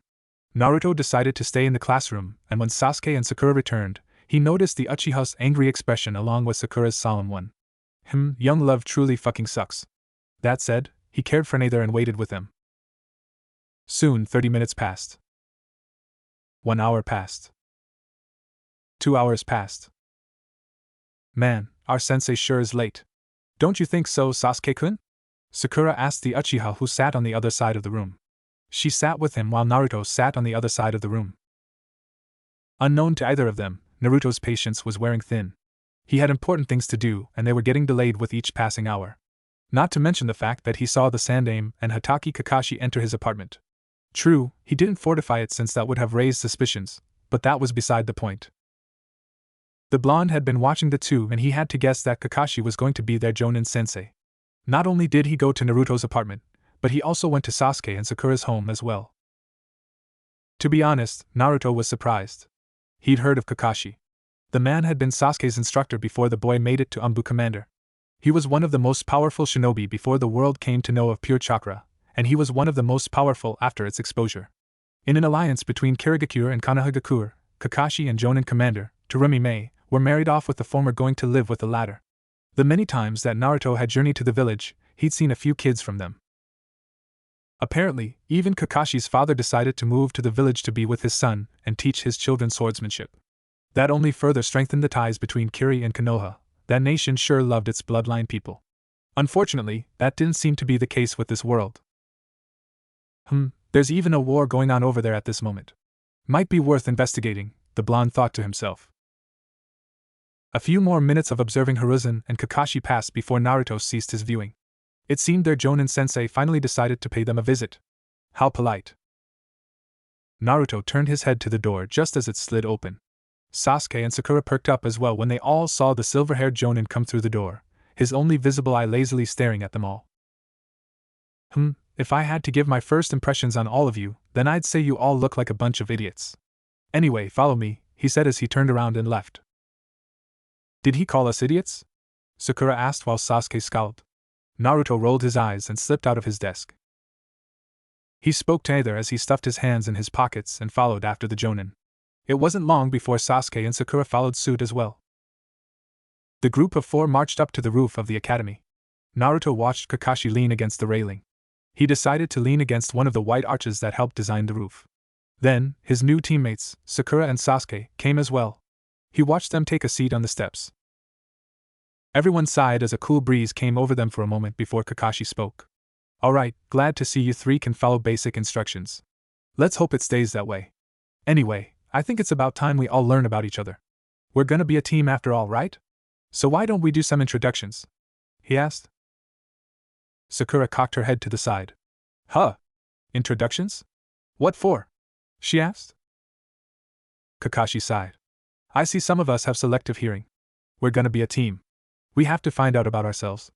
Things we like, things we hate, our dreams for the future, or even our hobbies. You know, things like that, he answered, which made the young Haruno glare for the earlier part. Why don't you go first, Kakashi-sensei? Show us how it's done and we'll follow you. We gotta know about you first, Sakura claimed. Kakashi blinked. Me? Well, alright then. I suppose that's fair. My name is Hatake Kakashi. Things I like, things I hate? I don't really feel like telling you that right now. My dreams for the future? Can't say I've thought about it. My hobbies? Well, I have lots of them. There you go. Now, how about you, standing so far away? The oldest of the 4 spoke to Naruto. Sakura shivered when her eyes landed on Naruto. She quickly trembled when she remembered what happened a few hours ago, and the Jonin didn't miss that. In fact, he narrowed his visible eye in thought. It had been a weird sequence of events when the Sandaime's crystal ball jutsu stopped working for a few minutes. At one point, the pink-haired girl struck the blonde, then jutsu got disrupted. When everyone could see again, Sakura was in another seat and all the girls clattering on about Sasuke were eerily silent. They almost looked afraid. What was she so scared of? Naruto faced everyone and then looked at the sky. My name's Uzumaki Naruto. Things I like? Dunno, I haven't explored them too much. Things I hate? All of you and this backwater world I'm forced to live in. My dreams for the future? I'll get back to you on that. My hobbies? Eating ramen, I guess, the blonde replied lazily. He really didn't feel like giving an answer to all of this nonsense. As soon as they were done with this farce, he was leaving. He still had to go back to the Uchiha clan and scout more chakra auras before they completely dissipated. They wouldn't last long, and he still wanted to investigate them. Not only that, but he also had to begin his own plans, and that required him to not spend the entire day surrounded by these idiots. Well, that was informative. Certainly different from what I read on his profile. Maybe he's going through a phase. I wouldn't doubt it, Kakashi thought as he eyed the Kyuubi Jinchuriki weirdly before he turned to the others. Alright Pinky, you next? Sakura smiled. Hello, my name is Haruno Sakura. I am the thing I like is WL, the person I like is and my hobbies are WWL, and my dreams for the future, well they he she giggled and squealed as she looked at the Uchiha heir every single time. Naruto scoffed while Kakashi shook his head. Sasuke was getting a tiny bit more irritated the longer this introduction went on. However, he persisted through it. And the things you hate? Hatake asked, even his patience wearing thin. I hate Naruto, Sakura exclaimed before she shivered. When she turned her head, she saw the blonde's gaze upon her. He then smiled. Don't worry, Sakura-chan. I hate you even more than you hate me, so fair's fair, he said with a smile that didn't quite reach his eyes. In fact, Sakura almost thought she saw herself die over 1,000 times. Kakashi sighed. Girls her age are more interested in boys than in training. I guess that's to be expected, he thought before he motioned for Sasuke to start. My name is Uchiha Sasuke. I hate a lot of things. I don't really like anything, the raven-haired boy heavily stressed this, which made Sakura gasp in shock before he continued. And what I have isn't a dream because it will be a reality. I'm going to restore my clan and kill a certain someone, he uttered, his gaze filled with all the hate he could muster from the visions and images that plagued his mind. He still remembered the blood, the screams, the horror, and the pain as his family, his clan, was cut down like pigs in a slaughterhouse. So he's going after Uchiha Itachi after all. If that's the case, then maybe I could use him to my benefit. If this is a world with imperfect chakra, then he'll be another example, especially given that he's from a noble clan. Plus, if he's anything like the Sasuke from my world, then I'll need that potential against whoever brought me here, Naruto thought while Kakashi narrowed his eyes. As I thought. This will have to be handled delicately, he said. As for what Sakura thought, it was too written across her face. One might as well have put a big black mark on her head that said Sasuke on it. Kakashi leaned forward. Well, good job. You all have your own likes, differences, and things that make you unique. We'll be going on our first mission tomorrow, he proclaimed. Oh? And what will that be? Sakura asked. It's a task that the four of us will do together. It will be a bit of survival training, he replied. Naruto's lips curved upwards while Sasuke and Sakura frowned. Really? I thought this was the day that we finally become real shinobi, not get more training in. That's what the academy was for and how we got here. What aren't you telling us? She questioned. Suddenly Kakashi started laughing. You really want to know? Well, I'll tell you. This isn't like your standard academy tests. Think about it, out of all 27 students that came here, only 9 will be selected to become genin. The other 18 will be weeded out and sent back to the academy. In other words, you either pass this test or you don't. And the odds of you failing are at least 66%. You got me? All the academy did was show us which of you would most likely become genin. Whether you actually do or not, that's all on me, the jonin said. I expected inefficiency, but I didn't think it was this bad, Naruto mumbled to himself. Be at the designated training area at 5 in the morning. Make sure you bring your shinobi gear, you're gonna need it, the silver-haired man remarked as he patted his legs. He could see the looks of determination on the faces of 2 of his students. Good, motivation was a good thing to lean on, especially for something like this. However, when his eyes landed on his 3rd student, he raised an eyebrow. Never had he seen someone so disinterested in the trial before them. In fact, it seemed like Naruto didn't even hear the news. He just continued looking at the sky as if this whole thing was just a dumb, simple formality that one needed to do to go about their day. Well, whatever, if he couldn't get motivated, then that wasn't Kakashi's problem. Minato-sensei, while I do feel for him, I won't hold back. It's better if he doesn't become a shinobi now instead of losing his life later. I hope you'll understand and forgive me, Kakashi thought before he smiled. Alright, you're all dismissed. Oh, and I wouldn't recommend eating breakfast tomorrow. You'll puke, he said, which got Sasuke and Sakura to take this even more seriously than before. However, Naruto chuckled. Ah, I think I fell for that one too, he thought before he realized there was nothing more to say. Without another word, he left the three on that rooftop and made for him. Sakura and Sasuke gawked as they watched him leave. Was he always that fast? Hell, even Kakashi was a little amazed. He knew people had a hard time catching Naruto to make him pay for his pranks, but never to this extent. Oh, Sakura, actually you stay behind. I'd like to speak with you, Kakashi said while Sasuke got up and left. Sakura groaned in disappointment. Now she couldn't get to Sasuke to ask him if he wanted to get dinner later. That said, it was probably bad if she didn't listen to her sensei on the first day. What is it, Kakashi-sensei? She asked. Kakashi narrowed his eyes. Tell me about what happened in the classroom today before the Jonin-sensei were assigned, he said, which made her shiver. Naruto arrived back at his apartment, and already he could tell something was wrong. It seemed that some guests had visited his place when he was done. No, he wasn't talking about Hiruzen and Kakashi. He already knew about them. 5 signatures, each of them arranging from Chunin to Jonin. What did I do to garner such attention? The young man asked with a smirk before he held up a hand sign and pushed his pure chakra through his quarters. By doing this, any irregular chakra would react to his own and thus would be easy for him to locate. His smile widened. He walked back to one of his cabinets, and he noticed a listening device. That wasn't here before. The young man then walked over to his lap and pulled out another listening device. The cabinet, the lamp, beneath his bed springs, behind his clothes hamper, just behind his shower head, all of these places contained listening devices and 1 or 2 cameras. Of course, the cameras he didn't actively look for. He knew they were there from the way his chakra resonated with the impure chakra of this world. Well, whoever did this is certainly organized. I'll have to meet with the people who've shown me such respect, Naruto thought before he grabbed one of the listening devices. Most like to think that residue chakra doesn't exist. However, every living thing in the world gave off some form of residual chakra.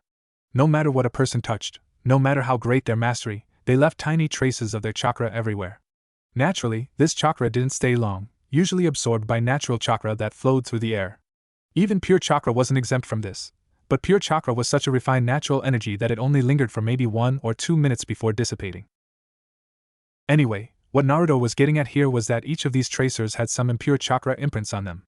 Alright, let's see who I'll be meeting with tonight, the QB host said as he closed his eyes and synced his chakra with the impure chakra on the tracker. The blonde inhaled and exhaled as his chakra drew him out of his apartment. It hopped along rooftops, sailed through the air and entered a rather inconspicuous shop. The chakra passed through a large brown door and fell into the darkness. It moved with such speed that no sensor was able to pick it up. Then, he found what he was looking for. An old man, over half his body wrapped in bandages. Then the chakra connected Naruto with one of the man's many kneeling agents. Oh, Shimura Danzo-kun. I read about him in the annals of Konoha's history. He was the man who led the war against the Awakens. He led a group of highly skilled shinobi, called Root, against 1,500 shinobi. His deeds made him recognized and a Root Academy was made. He's one of the reasons Konoha even won the war against the Awakens. Seems he's lived longer in this world than the other. Also seems like his Root members are much younger, not too many developed chakra veins. I could make use of these. Thank you, Danzo-kun, you actually forwarded my plans more than even I anticipated, Naruto thought as he watched the old warhawk speak to his men. Has everything been put in place? Danzo asked. Yes, Danzo-sama, we have infiltrated the QB host's apartment and done as you have instructed. We shall monitor his progress and ensure that he continues to remain loyal to the village. We shall also monitor the Uchiha's apartment, one of them said. The old man slowly hummed, his cane pounding the floor as Naruto observed. Very good. I think I don't need to tell you all what a tragedy it almost was for the boy to steal the scroll of sealing. Such a thing must never happen again. Also, how have searches been on locating Mizuki? All traitors to Konoha must be dealt with, he replied. Nothing as of yet, Danzo-sama. However, we are confident that results will be produced soon, one of them said. Naruto then watched the man raise his cane before he slammed it into the shoulder of one of them. None of them flinched though. I expected results the instant it was reported. I didn't ask for soon. See that he is brought in. Given that he was defeated by an academy dropout, I struggle to see how much use he can be, but if he can bring us contact with Orochimaru then that alone makes up for his incompetence. How is the situation brewing in the other nations? Another bowed. Yes sir, the spies in Kirigakure will be ready to take control of either the Mizukage or the rebel forces that dictate a new leader. We also have our spies in Awakens that tell of a potential alliance between Kumo and IWA. We believe they might be bolstering their forces against Konoha again. Then we will see to it that they fail. For we are the unseen ones who support the great tree of Konoha from the depths of the earth, Danzo exclaimed. The others quickly chanted this mantra over and over while Naruto dispelled his technique. He chuckled. Maybe I can find a use for you after all, Danzo-kun, Naruto thought before he shrugged off his clothes. He then changed and walked back outside. He then made his way towards the Konoha hospital. It didn't take him long to arrive at the hospital. Once he did, he quickly cast the same jutsu that allowed him to enter the Uchiha clan compound unperturbed. He walked inside just as someone was walking out and slipped through the door. Now sure, he could have done a much sneakier way, such as coming in through the rooftops, but where was the fun in that? He walked past the registration office and the open foyer filled with coughing people or injured patients. He looked at them all. He could have healed them all, but that would take too long and draw too much attention. For what he needed, he required the most desperate patients. The young Uzumaki, with the help of some directions, traveled to the end-of-life care ward part of the hospital. He entered the part where most people, whether too old or too sick, ready to die, were kept. He had to admit, as he moved through the halls filled with caring nurses or doctors giving patients fortunate or unfortunate news, he felt rather melancholy. He too had been at the end of his life, but he'd been surrounded by his wives and his children. He'd been surrounded by his loved ones as the light in his eyes faded. He'd done his part in making his world better, and he only hoped his kids would do better.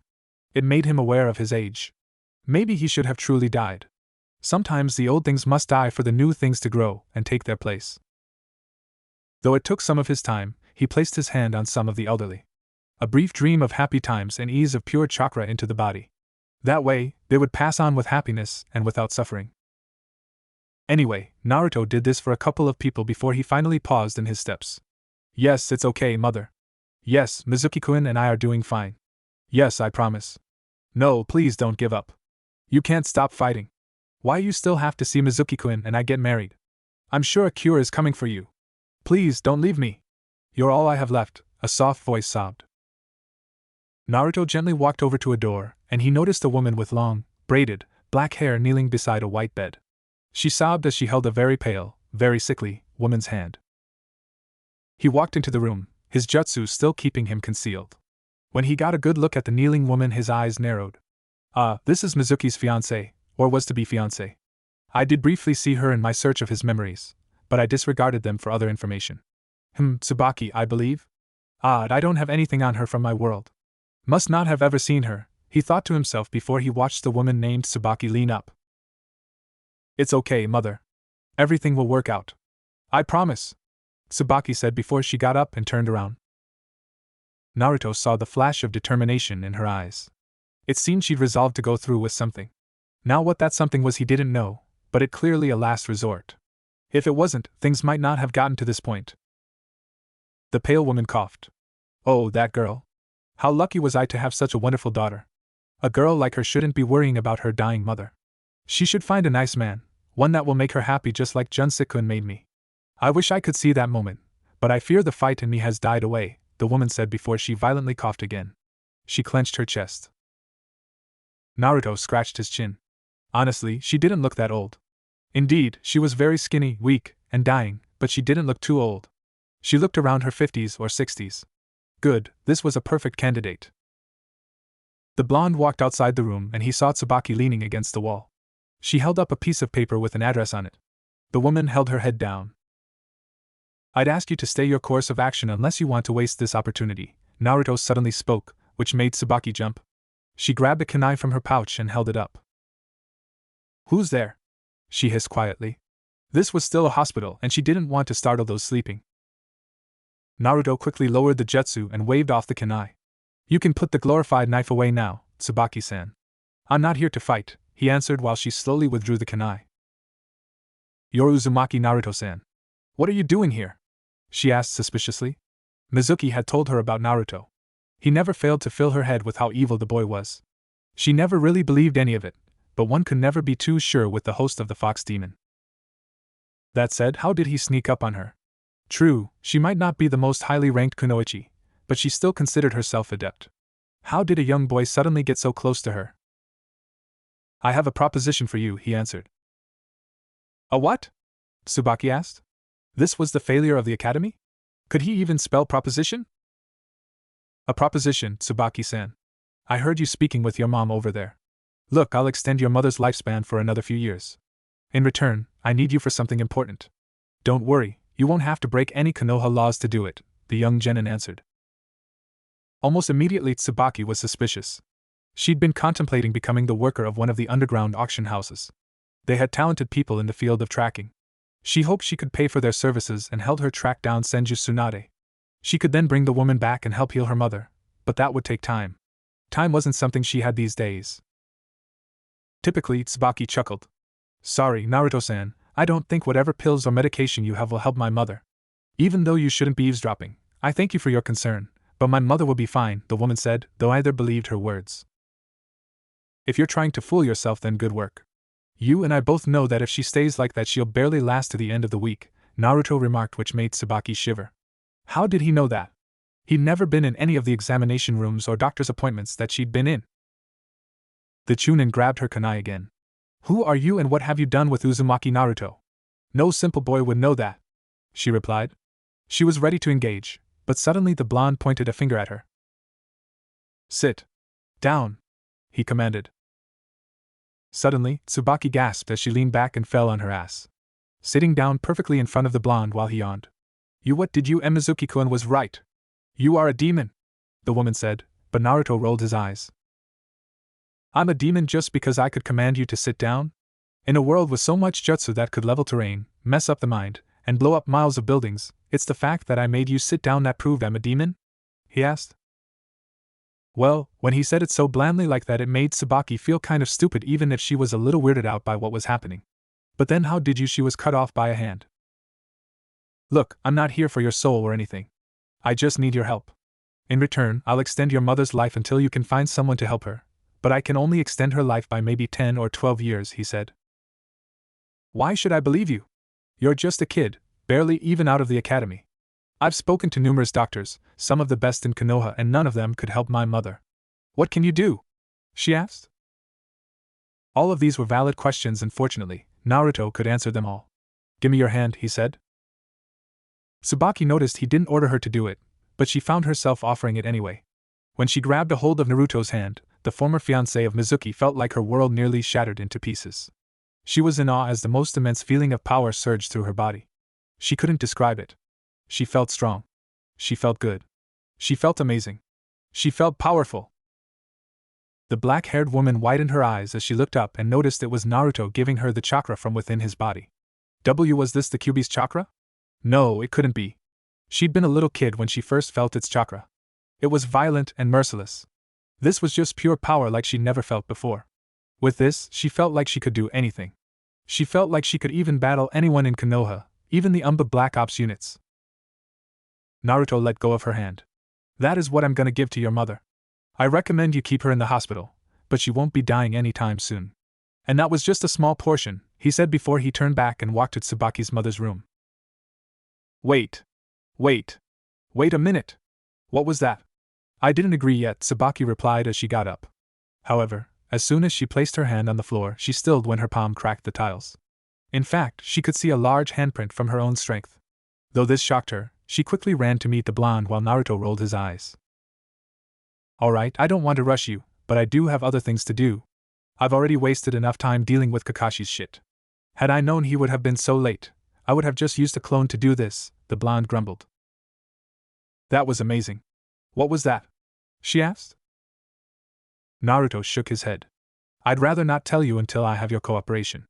I'd take too much time to explain, and even then I highly doubt you'll believe me.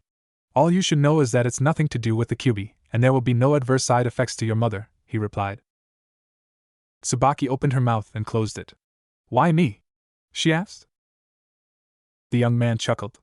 You're not the only one. I'm looking for other people. As for what I need from you, well, I'll need you to test theories of mine. Again, tell no one about this, he answered. It's not illegal, is it? She asked. It won't break any Konoha laws, as I've said, but it will raise some questions that I'm not prepared for, or don't want to answer right now. That's all you'll have to do. You have my word, he answered. Why did Tsubaki feel like she wasn't talking to the hyperactive knucklehead prankster that terrorized the village? She actually felt like she was talking to her Hokage. Every word in Naruto's voice was smooth and unstressed. If he was a demon, then hell, demons sure know how to speak eloquently. Now she wondered if Mizuki was just trying to push his own prejudices about the blonde on her. This felt almost too good to be true.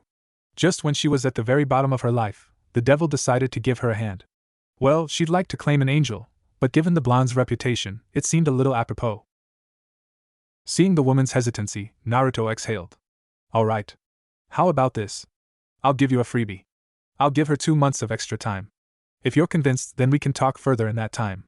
If I'm lying, then you'd no doubt be continuing with your last resort. How is that? He asked. Tsubaki opened and closed her mouth. She didn't really trust herself to speak. Instead, she just nodded. At this point, what did she have to lose? The two returned to the room and Tsubaki saw her mother sleeping. She watched Naruto approach the bed. He placed his hand on top of the woman. He pushed a bare minimum amount of his chakra into the woman's body. Her mother inhaled and groaned for a moment, but Tsubaki nearly cried when she saw some actual color return to her mother's face. There. I hope I will see you soon, he said. He bowed and walked away. He walked through a few other rooms and helped some people before returning home. He had to get ready for tonight. Shimura Danzo was not having a very good day. Truth be told, he never really had good days. He just had days, long, agonizing days spent trying to make Konoha the nation it deserved to be. He wanted to make it the nation the Nidaime and Shodaime would be proud of. Nevertheless, the village was weak. It had been declining in strength, as of late. Not only were talented shinobi becoming few and far in between, but the thought of too much peace was making the nation too weak. Danzo had told Hiruzen about this many times, but the old man still desired his peaceful ways. He desired peace so much it almost seemed to be a fault in some ways. Some might think the old warhawk didn't want peace. Of course he did. However, he wanted the type of peace that came from every nation being absorbed into the great nation of Konoha. There were no elemental nations or the 5 great villages. There was only Konoha, the great village that expands the world. Some might call the man an extremist, but he called it dedication. In order to make the hard decisions, in order to allow others to live in the light, some had to fall to the darkness. He was willing to make the hard choices that Sarutobi would not. He was willing to become the demon that did the unspeakable deeds so that the angels could continue their work. Danzo walked through the secret hallways that Root used to maneuver through the village. He had just been in a conversation with Hyuga Hayashi about hopefully recruiting the man's second daughter for the Root program. Hanabi was an extremely talented shinobi, one that he hoped would serve Konoha's purposes. However, the old Hyuga was stubborn. He had no faith that his daughter would be able to lead the clan, so he needed to groom Hanabi as its heiress. It was an expected decision. Danzo didn't see much hope for the man's first daughter either. That said, she did have the Byakugan. Perhaps a sort of arrangement could be made regarding the woman. Quietly, the only sound of his cane hitting the floor, Danzo entered his office. When he grabbed the door, his eyes narrowed. He inspected the door for traps. The knob felt warm, warmer than what should feel since he was the only one authorized to use it. Slowly, he opened the door and his frown deepened when he saw Uzumaki Naruto sitting in his chair, reading through highly classified documents that he shouldn't have been able to open. Those were lined with complex fuinjutsu formulas that not even Jiraiya of the Sannin could easily break. Ah, you've finally arrived. Good evening, Shimura Danzo-kun. I hope you've been having a pleasant day so far. Permit me to skip the pleasantries, Databayo. I have to return home and prepare for my exercise against Kakashi in a few hours, so I'm short on time. Do come inside. I have a few questions I'd like answered. Trust me, I won't bite. Naruto and Danzo looked at each other. The blonde found himself rather impressed. Despite the old warhawk not expecting his presence, he didn't seem inwardly surprised. That said, the Kyuubi Jinchuriki could see the tell signs of agitation across the man's visage. His old bones clenched on his cane and his posture was much more rigid than when it had been a moment ago. How did you get in here? Tell me everything, Naruto. We've known each other for many years, Danzo said. Naruto rolled his eyes. He could already feel the Sharingan trying to place him under a genjutsu. Well, at least the Sharingan works the same. I guess that's one thing this world's got going for it, he thought to himself before he inwardly shrugged to himself. You can stop the genjutsu attempts, Danzo. You're 80 years too early to be trying to place someone like me in a genjutsu. I will applaud the attempt, however, but as I've said, I don't have a lot of time. So instead of playing 20 questions with each other, I'll get right to the point. You and Root work for me now. Every agent, every mission, every contact, They're all mine now, Naruto claimed with a smile on his face while Danzo frowned. How did this boy know he tried to cast a genjutsu? Danzo walked into the room, his cane knocking against the floor. I see. Reports of you claimed that you were an idiot boy, but it seems I might need to revise my methods, Danzo said as he snapped his fingers. Instantly, Naruto noticed he was surrounded by 5 root umbu. He whistled. I'll give you one chance, Danzo-kun. I could take the information I wanted, but it's always nice to be given it willingly. Stop this nonsense, and lower your head quietly. In honor of my memory of you and what I've learned through history, I will make you a part of something grander than anything Konoha could ever become. However, if you keep up this resistance, I'll show you just how much you lack in the ways of the world, the blonde said. The leader of Root stabbed the ground. Subdue him. Don't kill him. Prepare to subject him for conditioning, he replied while Naruto sighed. To be honest, Danzo had been a shinobi for a long time. He'd seen many things in his life. He'd seen the power of the Nidaime, Shodaime, and Uchiha Madara. He'd seen the power of the Kyuubi no Yoko. At some point, he'd been desensitized to the mighty powers of destruction caused by ninjutsu around him. However, what he saw now was unlike what he'd ever seen. All 5 root members were on the ground, dead. He knew because he could see blood trailing from their masks and onto the floor. Conditioning, Danzo? Really? Everyone loves a patriot, but no one loves an extremist, Naruto said as he looked over some of the papers. I wonder what Sasuke would think if his brother was told to kill the Uchiha clan on Konoha's orders. So many nasty little things you've done, Naruto replied before he tilted his head to the side from a kunai that sailed past his cheek and stabbed into the wall. His smile fell to a frown. He closed the folder. Gotcha. Alright, I could end this easily, but I'll make you despair under the weight of your own senile stupidity, Databeo. I will make you watch as I take away everything you've built and use it in my service. Just so you know, you asked for this. Danzo widened his eyes. One instant, Naruto was behind his desk. The blonde had his fist buried in the man's face. The council member felt immense pain rush through his body before he was blasted through the door and into the wall which cracked behind him. The wind expelled from his lungs before he slumped to the ground. What kind of P-power was that? The Kyuubi Jinchuriki was never this strong. The Sharingan couldn't even properly follow him, the old man thought to himself as he groaned. Congratulations, Danzo-kun. You're the first person I'll fight in this new world. Why didn't you allow your root shinobi to participate in the Kyuubi attack? Naruto asked as he walked out of the office. A trail of blood fell down Danzo's lip before he quickly got up and charged at the blonde. He threw a punch which the young boy blocked. The old man then swung his body and aimed for a kick. Though his speed was great, he gawked when the Kyuubi Jinchuriki blocked that as well. Why are you working with Orochimaru? He asked as he backflipped away from a kick that crushed the wall next to him. He landed a few ways down the hallway as Danzo slapped his hands together. Kazanami, he exclaimed as Naruto saw the old warhawk's hand coat itself in wind chakra. It quickly became a very thin blade. A grunt, Danzo swung his arm at the blue-eyed boy. Naruto had to admit, it wasn't a bad strategy. Wind jutsu was already hard to see. Never mind trying to see it in the dark. However, before you die, let me show you what a real wind blade looks like. Naruto exclaimed as he coated his arm in wind chakra as well. The 2 blades clashed against each other, as a gale of wind blasted through the tunnels of the root quarters. He even knows elemental jutsu? What is this boy? Danzo wondered before he noticed the wind in his own jutsu get cut to pieces until it forced him to back away. The blade of wind from Naruto sliced through the air in one swift motion. Then, the old Shimura man gasped when he heard something start to creak. He noticed it was the pipe and line work inside the walls. He cut through the stone, the pipes, and the structure of the hallways? Danzo thought in shock as the hallway slowly started to crumble away. The old man glared back at the blonde while Naruto's lips curved upwards. Not bad for the dead last of the academy, right?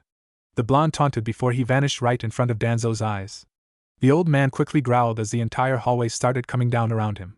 He ran through the open door entrance just in time. Then, he watched in shock as the blade of wind Naruto used brought the entire corridor sliding down until it crashed to pieces. Come on, Danzo-kun. You studied under the Nidaime Hokage. Don't tell me it amounted to this. The blonde's voice reverberated through the entire underground halls. The council member clenched his fists. Whatever, the boy's a threat for now. I'll make sure to crush him beneath the full weight of root. I'll get my answers for this. Has everything in his profile been a lie? Danzo thought before he snapped his fingers. Instantly, over 30 members of Root were in front of him. The Kyuubi Jinchuriki has infiltrated our organization. He is extremely dangerous. Find him and subdue him. I want him captured alive. Any means at your disposal are allowed. Failure is not an option," he exclaimed. "Hi, Danzo-sama," they all said before everyone heard clapping. If Root members were capable of showing emotion, they would have been shocked when they saw Naruto sitting on a railing right behind their leader. "Really, Danzo? You're gonna send so many young people to their deaths just so you can capture me? Why not just fight me yourself? Show them all what the powerful Danzo can do. You know fully well these people won't stop me, and I'd rather not kill them. It's not good if a new employer goes around killing old employees. Let's not count the other 5 though," he said with a smile. "Does the Hokage handle every genin or chunin that makes a claim for his title? You are no different, boy," Danzo replied before Naruto rolled his eyes and sighed. He then held out his hand. "Futon, Daike's Tenin, wind release, great wind pull," Naruto uttered, and suddenly everyone felt a massive gust of wind come from behind them, but the members of Root quickly heard Danzo gasp. The wind was so strong it pulled the man to the blonde. He then grabbed the Warhawk by his neck. "Why didn't Konoha help the Uzumaki when they were destroyed?" he asked. "Attack!" Danzo exclaimed. Naruto turned his gaze to the Root members. They were all charging straight for him. Some were even beginning to cast jutsu. "Fall," Naruto commanded as he held Danzo by the throat. Danzo could do nothing but watch as the members of Root that he had groomed for so many years fell to the ground by some unknown force. Some of them tried to move, but they seemed to be shivering, fearful, scared. Why? Why was this happening? He had worked hard to burn the very concept of fear from the spirits of his men. They'd all endured ruthless, almost inhuman levels of training by his hand. How could they show such emotion before the enemy? He could even hear the sounds of their kunai from their shaking knocking against the floor. There's a difference between being afraid of dying and being afraid of death, Danzo-kun. You might have not made them afraid of death, but you didn't make them afraid of dying. No matter how hard you work, no matter how hard you train, you can't take away the natural fear of dying. Everyone's got it, and no amount of conditioning's gonna stop that, especially when the force in front of you is so much stronger. I just made them realize who they were messing with. A Hokage might not handle every genin that comes to claim his title, but neither does Kami to every mortal that stands before her, he answered while Danzo scowled. He quickly moved his body and kicked Naruto in the face. For the sake of appearances, the blonde recoiled and released his grip. The bandaged man sailed through the air, whipping through hand signs as he did so. "Futon, Shinkurenpa, wind release, vacuum serial waves," Danzo hollered before he took in a deep breath and blew a series of several wind blades at the Kyubi Jinchuriki. The young genin sighed. He then held up a finger. "I'd ask you to take this seriously, but I feel you are. It seems I have a lot of work to do. Futon, Kazakiri, Isin, wind release, wind cutter, single sharp point," he returned as his finger became coated in wind chakra. He then released it in a single blade blast. Like an incredibly long spear, the blast of wind broke through the wind blades and struck through Danzo's stomach. "Gah!" He groaned in pain as the spear of wind pushed through his stomach and through his back. A gob of blood expelled from his lips as Naruto swiped his fingers to the left. The blade's spear slashed open Danzo's midsection. The Root operatives could only watch as their leader got decimated by the force of the one that brought them to their knees. Naruto narrowed his eyes when he felt the chakra of one of the eyes on Danzo's arm close. He then turned around and saw the man standing behind him. The Kyubi Jinchuriki stopped his jutsu. The Izanagi of the Uchiha clan's Sharingan. A get-out-of-jail-free card. So everything I've done to him was just an illusion. Impressive, even I can't properly counter that. However, his chakra dropped considerably, Naruto thought to himself. Danzo spoke. "You are powerful, boy. However, there is nothing you can do, for I control reality itself around us. This little farce that you're attempting will not aha." The old Warhawk suddenly screamed as Naruto clenched his right hand and yanked it to his chest. Danzo's torso exploded as grotesque muscle tissue and sinew spilled from his open wounds. What the he didn't even move. How did he? Danzo fell to the ground dead while Naruto's lips curved upwards. He dealt with Izanagi users before. Their genjutsu actually wasn't all that great. Indeed, while it could bend reality around them, it wasn't for a long time. Back in his world, an Uchiha could use the Izanagi for 10 whole minutes before the jutsu wore off. That meant they had a total of 20 minutes in each eye. In a world of impure chakra like this, Naruto highly doubted the same could be said for Danzo. Besides, all he had to do was keep killing the old man until his chakra ran out. As the blonde expected, the old man's body disappeared and an uninjured one was made. Another eye closed. "What did you do to me?" Danzo asked. Naruto shrugged. Even if I explained it to you, you wouldn't understand it. That's a whole class I'd have to teach Databeo. Let's just say I grabbed your chakra veins and yanked them out. That's the simple version. I think I just have to do that 8 more times before you're all out of video game retries, he replied. I'll be sure to get it out of you when you've been brought down, Danzo replied. The Kyuubi Jinchuriki sighed. Really, Danzo? He asked before he grabbed and yanked again. It wasn't long before Danzo died again and another eye closed. Do you really think that when I can do that to you that you've got a chance at winning? I'm being merciful to you out of what you've done for Konoha in your old life. You and Root belong to me now. You don't work for Konoha. You work for my interests, he replied. And what are your interests? Danzo asked, panting from the burn on his chakra he was exerting. Naruto merely smiled. Would you tell your operatives your interests? He asked before he held up a finger. He fired another wind blade and found himself impressed that the old man still had the ability to dodge. Danzo jumped around as Naruto fired blast after blast. He threw out a few more and quickly turned around to block the strike that came from a shadow clone. The clone widened its eyes before Naruto grabbed its head and made it dispel by slamming it on the ground. When his head turned to look at his work, that was when Danzo chose to attack. Ninpo, Kage Shuriken no Jutsu, Shinobi Art, Shadow Shuriken Technique. Futon, Shinkurenpa. Danzo called out both techniques. He threw a load of shuriken at Naruto before he blew a wave of wind chakra over them. The weapon spun wildly through the air, enhanced by the jutsu. He watched his attack sail for the young man. However, nothing could have prepared Danzo for when he saw Naruto place one foot behind the other.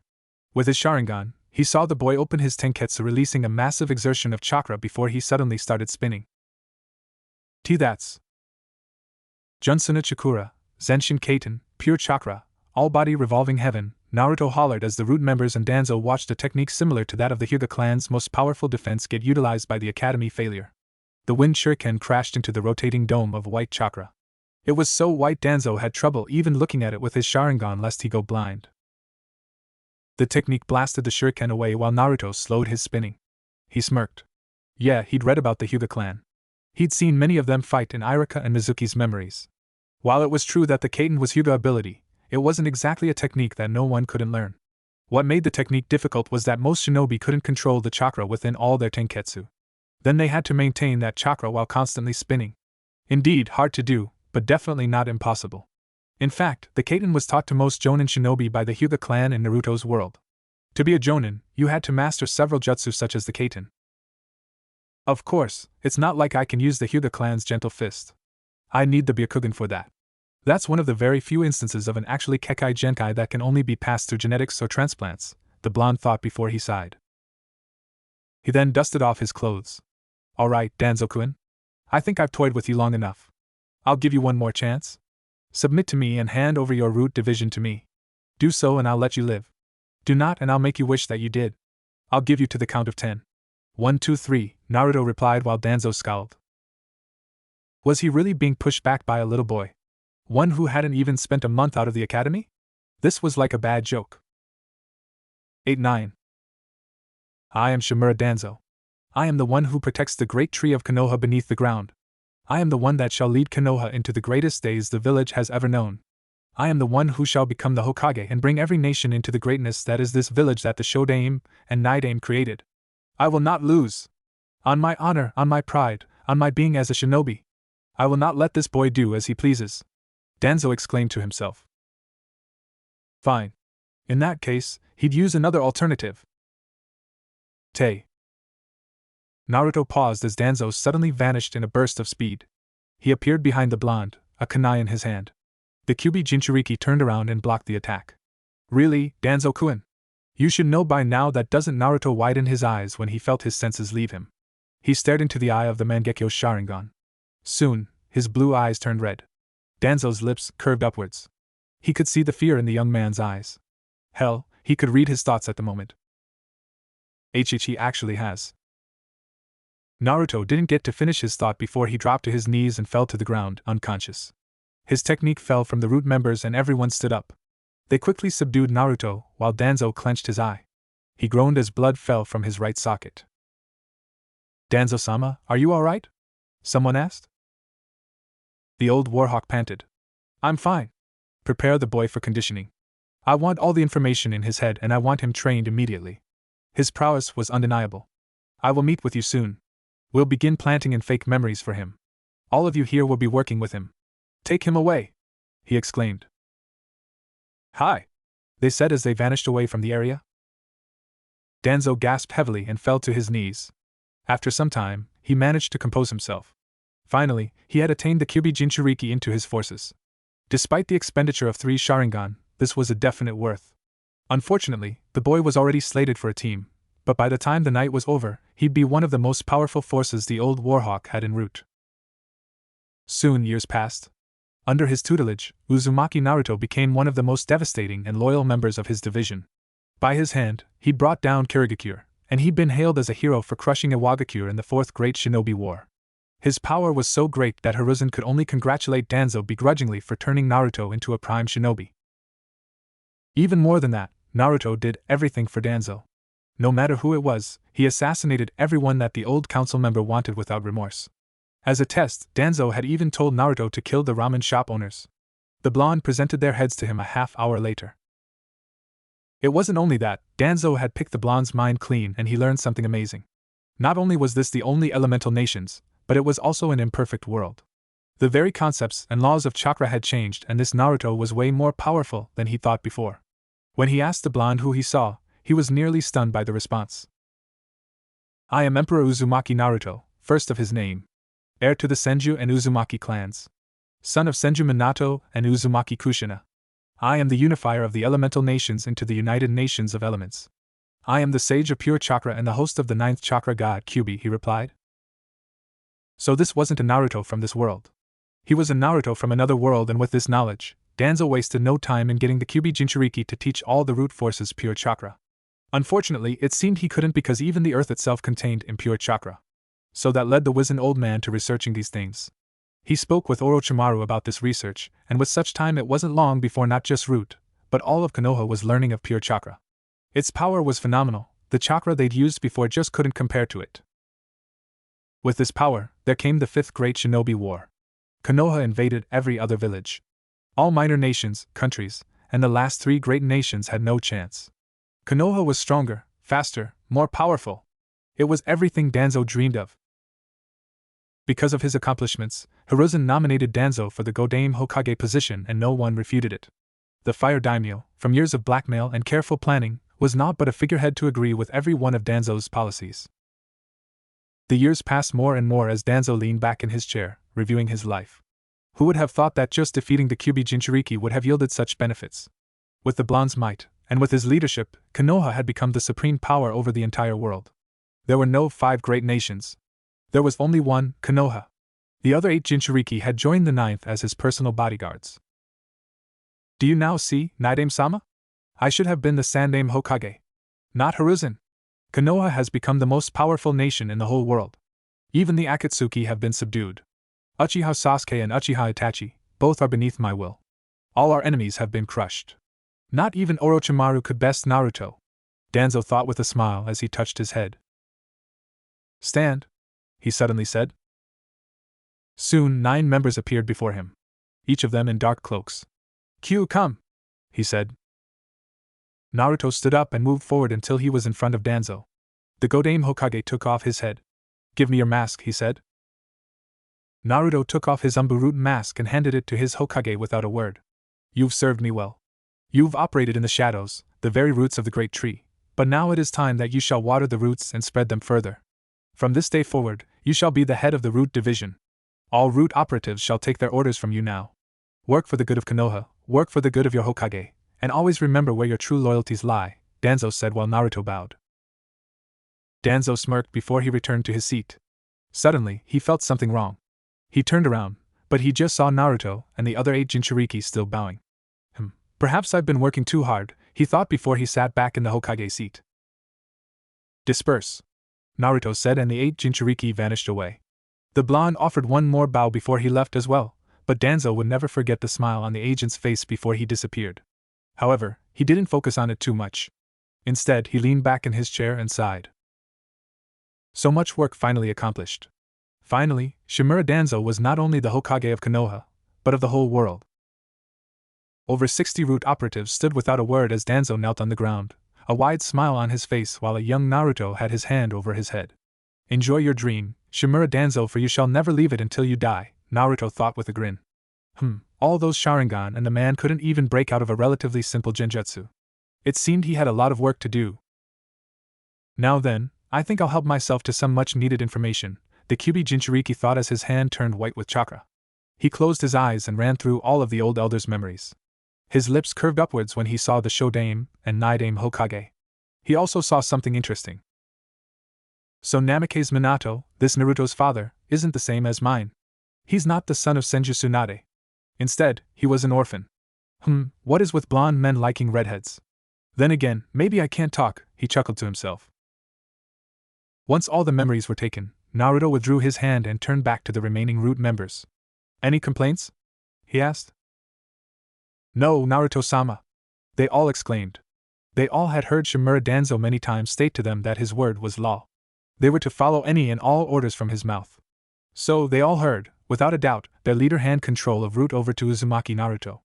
All orders were to be taken from him. Uzumaki Naruto's word was law and not even Danzo could revoke such a status. Good, then we'll start working tomorrow when I get back from my little training exercise. All of you head to your rooms. You're not Konoha Shinobi anymore. You are my warriors, the army of Uzumaki Naruto. You're more than Konoha. We are not the root that protects the great tree. You are the root that expands beneath the very world. Without it, no nation has substance. You're dismissed, he said, and the root operatives vanished as their presence was not needed. Meanwhile, Naruto turned back to Danzo. Now. What do I do with you? He thought before he smirked.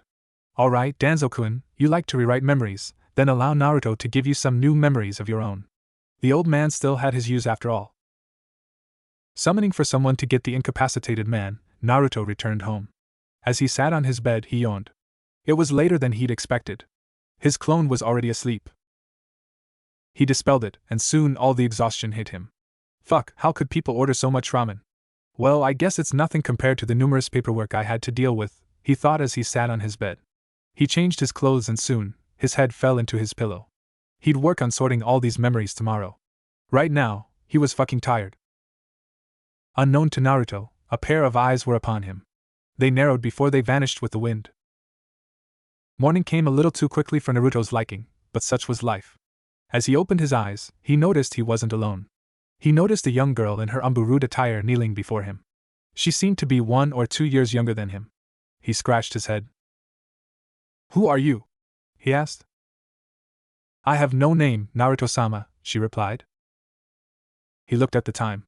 It was almost time for him to meet with his team. Fuck, only 4 hours of sleep. Good thing he'd already been used to nights like this. The young man had to admit, having a young body had its perks. Everyone's got a name. Should I call you nothing? He asked. She bowed lower. If that is your will, Naruto-sama, she answered. Great. Of all the things he needed, drones were not one of them. That's one thing I'll have to work on removing from them all. It'll be even harder on most of them since they've been in this root organization for so long. Shimura-kun did quite a few detestable things to them, Naruto thought as he removed his covers and got out of bed. He sighed. Then what were you called before I took over? He asked. I was not assigned a codename before your presence, Naruto-sama. I was advised to come to you for my first orders. I was to receive them from Danzo today, she answered again. Naruto sucked his teeth. Remove your mask. Let me see your face, he ordered.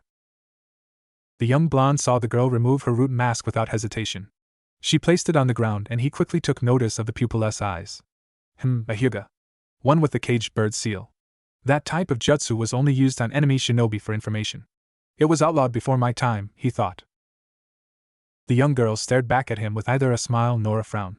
He noticed her long, brown hair and her olive skin. In a way, she looked more like a member of Kumo than a member of Konoha. You're cute, he said, more to himself than to her, but she merely stared back at him. It was almost like she didn't even hear the compliment at all. Stay there, he said. She nodded and he walked into his shower. He bathed himself and brushed his teeth. He then ate a light breakfast of cereal, milk, and buttered bread. Once that was done, he got dressed. Well, it's not my will to have you be without a name. Since you're smaller than me of all people, I'm gonna call you Small Blade. That'll be your code name. As for your real name, that'll be up to you, he said as he reached beneath his bed and pulled out about 5 columns of books. Here, read these whenever you want. Pick a name that you like and that'll be your name from now on. Now, follow me, he said as he led her to his dining room area. He then prepared her breakfast as well. Eat and stay here if you'd like. You'll be my second in command, one I shall groom above all others. Understood? He asked. Small Blade nodded. Understood, Naruto-sama, she said. The young man grabbed his backpack filled with supplies. He doubted he would need it, especially given the skill level of this new world, but he'd rather not test out that theory. Once he left, Naruto quickly found his way to the third training ground area. The dew from the grass wet his feet, but he kept moving. In time, he saw his 2 teammates walking as well. Both of them looked utterly exhausted and miserable. Then again, the Uchiha always looked miserable from what Naruto could tell. Morning, Sakura yawned while the 3 gathered. You 2 didn't eat, did you? Naruto asked with folded arms. They both glanced at him. Of course not. Kakashi-sensei told us not to, you idiot. Don't tell me you ate, she replied before she shivered when the blonde casted a harsh glare on her.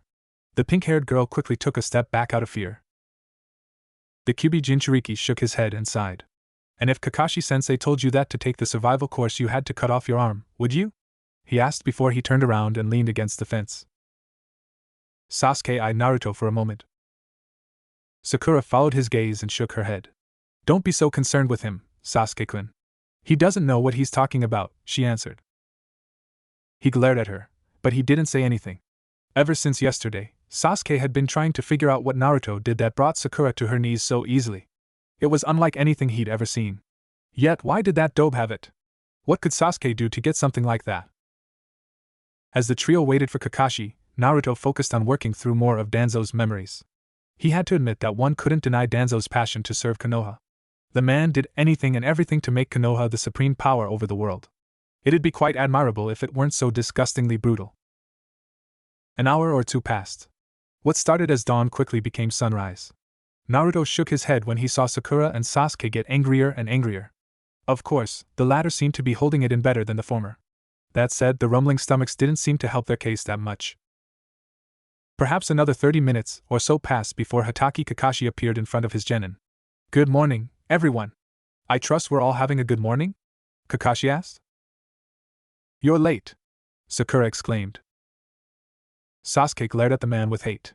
While he didn't want the annoying girl to shout, he could easily echo her sentiments. Naruto just sighed and stood to his feet. Kakashi chuckled. Right. Well, you see, a black cat crossed my path, so I had to take the long way around. Sorry about that. How about we get started then, he said as they all walked inside the training grounds. Hatake smiled as he reached into his bag and pulled out 3 bento boxes. He placed them on the seat of a black stone pillar. He then reached into his pouch and pulled out an alarm clock. He then placed it on one of 3 wooden pillars. You can't be serious, Naruto thought as he watched Kakashi smile. Here we go. The clock's been set for noon, he said before the trio watched him pull out 2 silver bells. Both jingled lovingly. Naruto's frown deepened. Your assignment is very simple. All you have to do is snatch these bells from me. If you can't get them by noon, then you'll all be tied to those posts without lunch, and you'll be watching me eat my lunch. Sakura and Sasuke quickly deflated. So Naruto was right to eat. Now we just made it harder on ourselves, they both thought while the blonde shook his head. If they couldn't even see through something like that, then they deserved their own suffering. However, the pink-haired academy student raised her hand. Wait a minute. There's only 2 bells and there's 3 of us. Did you make a mistake? She asked. Kakashi chuckled. Well, while I do make mistakes, this isn't one of them. It's quite simple. By the end of this, one of you is going back to the academy. In order to not go back to the academy, you'll need to get one of these bells. Best of luck to you, Kakashi said, which made Sakura and Sasuke widen their eyes. No. I will not go back to the academy. I will not get further and further away from him than now, Sasuke growled within his own thoughts. No. I can't be separated from Sasuke-kun. This is a trial of love, Sakura thought to herself. This is fucking stupid. Sasuke and Sakura, even Kakashi, widened their eyes when they all saw Naruto pinch the bridge of his nose. Kami, he could deal with a lot. He dealt with the chakra of this world, it fascinated him honestly. He could deal with the differences between this world and his. However, how long was he going to have to suffer this stupid shit? This system was fucking broken. Finally, Naruto sighed. He took off his headband. If that's the point of this test, Kakashi-sensei, then it's not needed. I'll go back to the academy. Actually, fuck this. I'll just exit the program. In fact, I resigned from Konoha in general. I'm leaving, the blonde said.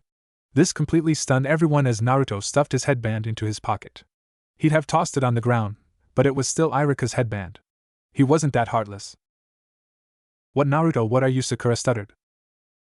True to form, Kakashi didn't panic as he watched Naruto grab his bag. Giving up already, Naruto? I thought you were the man that would become Hokage. I don't think the Hokage are those who give up. Come on, it's not that difficult to test, he replied. Naruto snorted. The goading aside, you're right. It is an easy test. In fact, it's so easy it makes me wonder how this village is considered one of the strongest elemental nations. Look, I think this works out for all of us.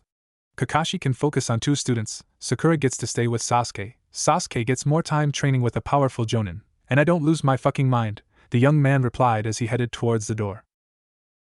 Sakura blinked. Huh? It's an easy test? Then why aren't you doing it? She asked. Naruto sighed. It's easy and therein lies the problem. Besides, this isn't a dig at any of you, but you'd only slow me down, the blue-eyed boy said. That was the truth and not for the reasons they probably thought. He had to find out why he was brought here, and that would most likely lead him to places that those 3 couldn't go to. He didn't need their deaths on his mind. Sakura scoffed. What? We'll slow you down? In case you've forgotten, Naruto, you're the dead last of the academy. You had the worst scores compared to everyone else. If nothing else, you'd be slowing us down, especially Sasuke-kun. She fired back. While Sasuke wouldn't have said it that way, he couldn't deny Sakura's words. The fact that someone would say that he would slow Naruto down was the biggest insult he'd ever heard. He's more full of himself than the reports said. It makes sense given what Sakura told me yesterday. She said he spoke a word and she was forced to her knees, where he then proceeded to humiliate her. I might have to speak with Hokage-sama about this. I don't know what Konoha will do if he doesn't become a shinobi, Kakashi thought to himself. And what should we do to prove that we won't slow you down? Kakashi asked. Naruto frowned. So this Jinchuriki status is definitely more important here than in my world. Probably no surprise why. The Bijou, and by extension the Jinchuriki, were easily stronger than the Kage of their villages. It'd be a waste to not use them for their military purposes. Especially not one like mine that's had such a rough relationship with Konoha. Still, there are obvious ways to get what I need, he thought before he sighed. He then walked back to the ground. Alright then. Let's have ourselves a little pre-survival course exercise bet. Let's not even kid ourselves with this exercise of yours. You wanted to emphasize teamwork between the genin. Fine, I can see the appeal in that, but there are times where no amount of teamwork will help you. Suffice to say, 1 jonin and 3 genin is way too inefficient. Convince me otherwise, he said as he grabbed the bells from Kakashi's waist. He then walked over to a tree and stabbed a kunai into it. He then placed the rope of the bells on it. Sasuke and Sakura looked at him like he was insane. Forget grabbing them. If you can even touch them, then I'll admit I'm wrong and I'll never bring up my thoughts again. Actually, better than that, assuming we pass, I'll be everyone's pack mule for the rest of our time as a squad, he replied. Sasuke scowled. Us against you? Don't make me laugh. You've never beaten me in any spar and you want to take on all of us? You must be even stupider than your grades in the academy reflected. He snarled out, but Naruto wasn't perturbed. He rolled his neck. And here I thought you'd enjoy kicking me out, Sasuke. If I was really that bad, then you've got nothing to worry about, Databayo, he answered. The last loyal Uchiha frowned before he stepped forward. Fine, but when I beat you I better not hear your mouth for the rest of the week, he said. To be honest, Sasuke was fucking irritated. He already had to worry about getting a bell from a jonin, then he had to play with Naruto's little temper tantrum. He just wanted to go home and train. Naruto! Just come to your senses. You won't beat Sasuke-kun, Sakura exclaimed. You should worry less about Sasuke and worry more about yourself, Sakura, Naruto returned, which made the girl gawk. Kakashi rubbed the back of his head. Ma, I suppose this has its purposes as well. All we have to do is just touch one, he asked. Naruto nodded. Kakashi sighed. Oh well, it was best to get things like this done quickly. The Jonin had heard of the blonde's penchant for trouble. So just because a few Chunin hadn't managed to catch him, he'd gotten a bit of a swelled head. The silver-haired man also heard that the boy managed to make even someone like Mizuki retreat. A pretty amazing feat for a failure of the academy.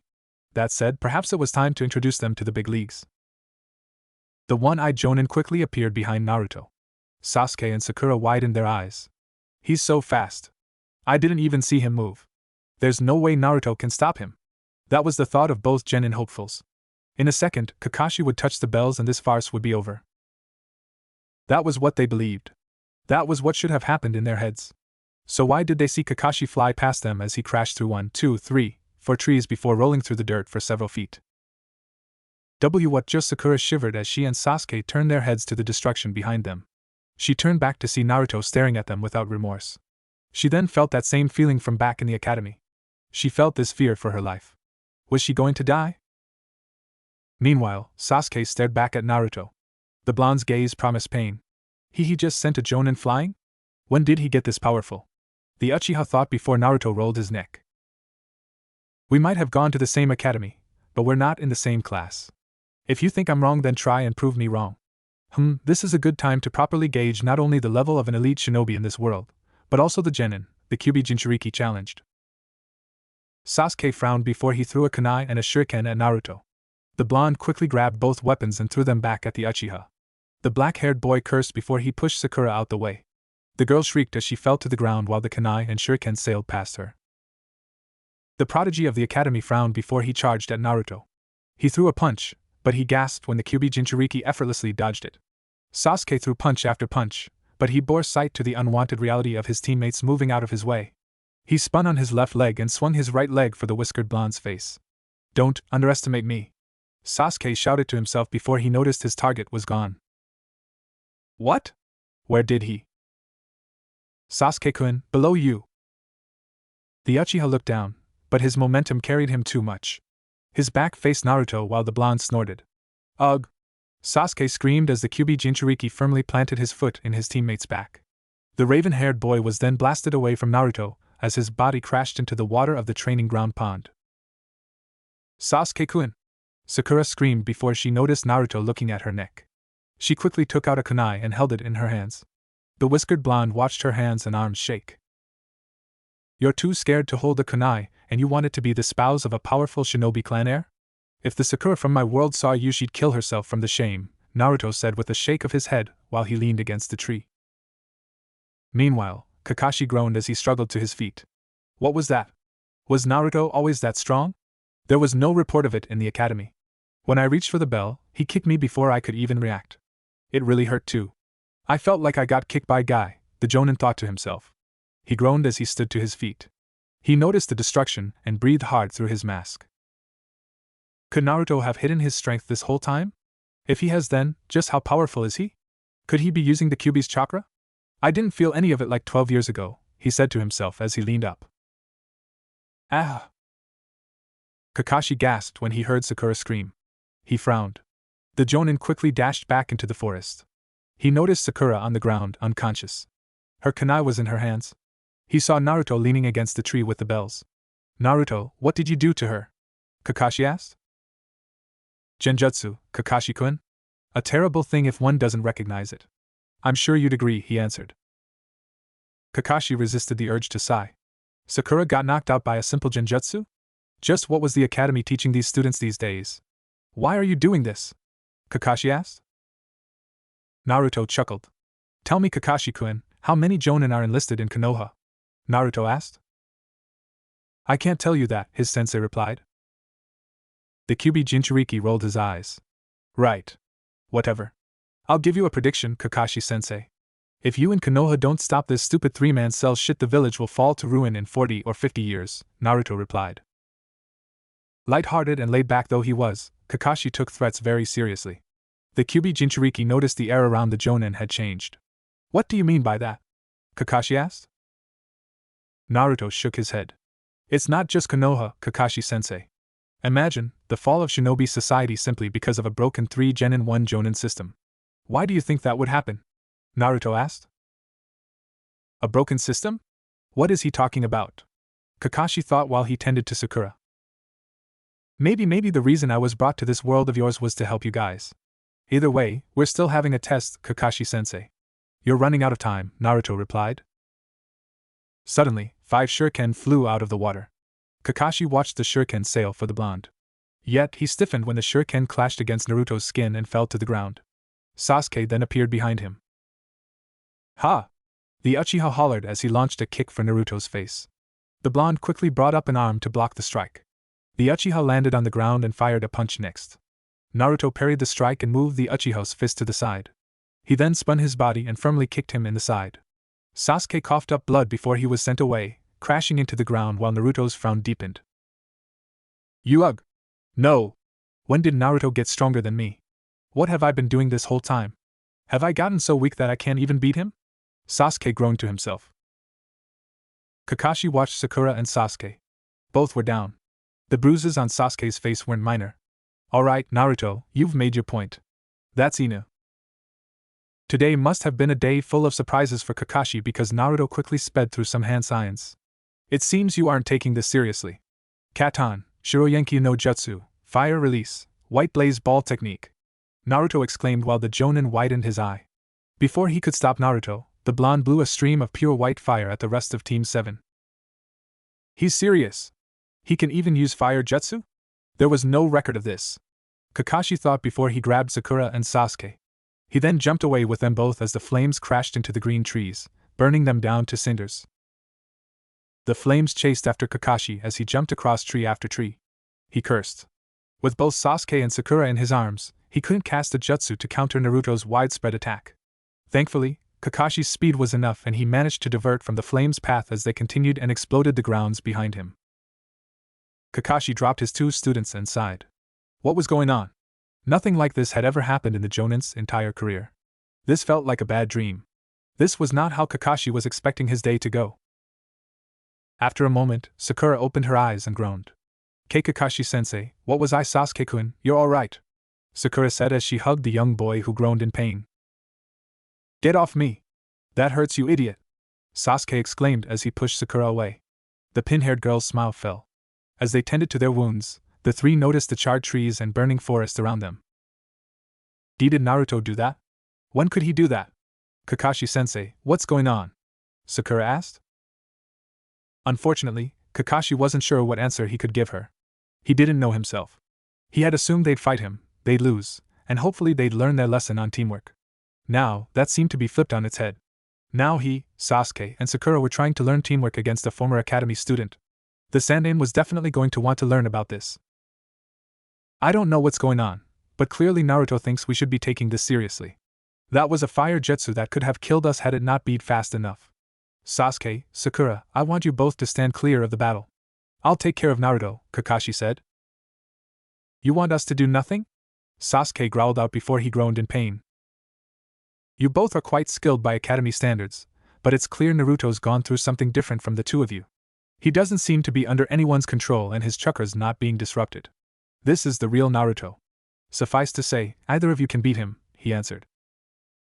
Sakura and Sasuke were broken by this thought. The Uchiha seethed with rage. He couldn't beat Naruto? He couldn't beat the dead last of the academy? Was this some kind of sick fucking joke? Even Sakura couldn't believe it. Naruto was stronger than Sasuke? That was impossible. Unfortunately, though both didn't know it, it was truly possible. Kakashi touched his headband. Was he going to have to use his Sharingan for this? He really didn't want to. To be forced to use his Sharingan for a genin?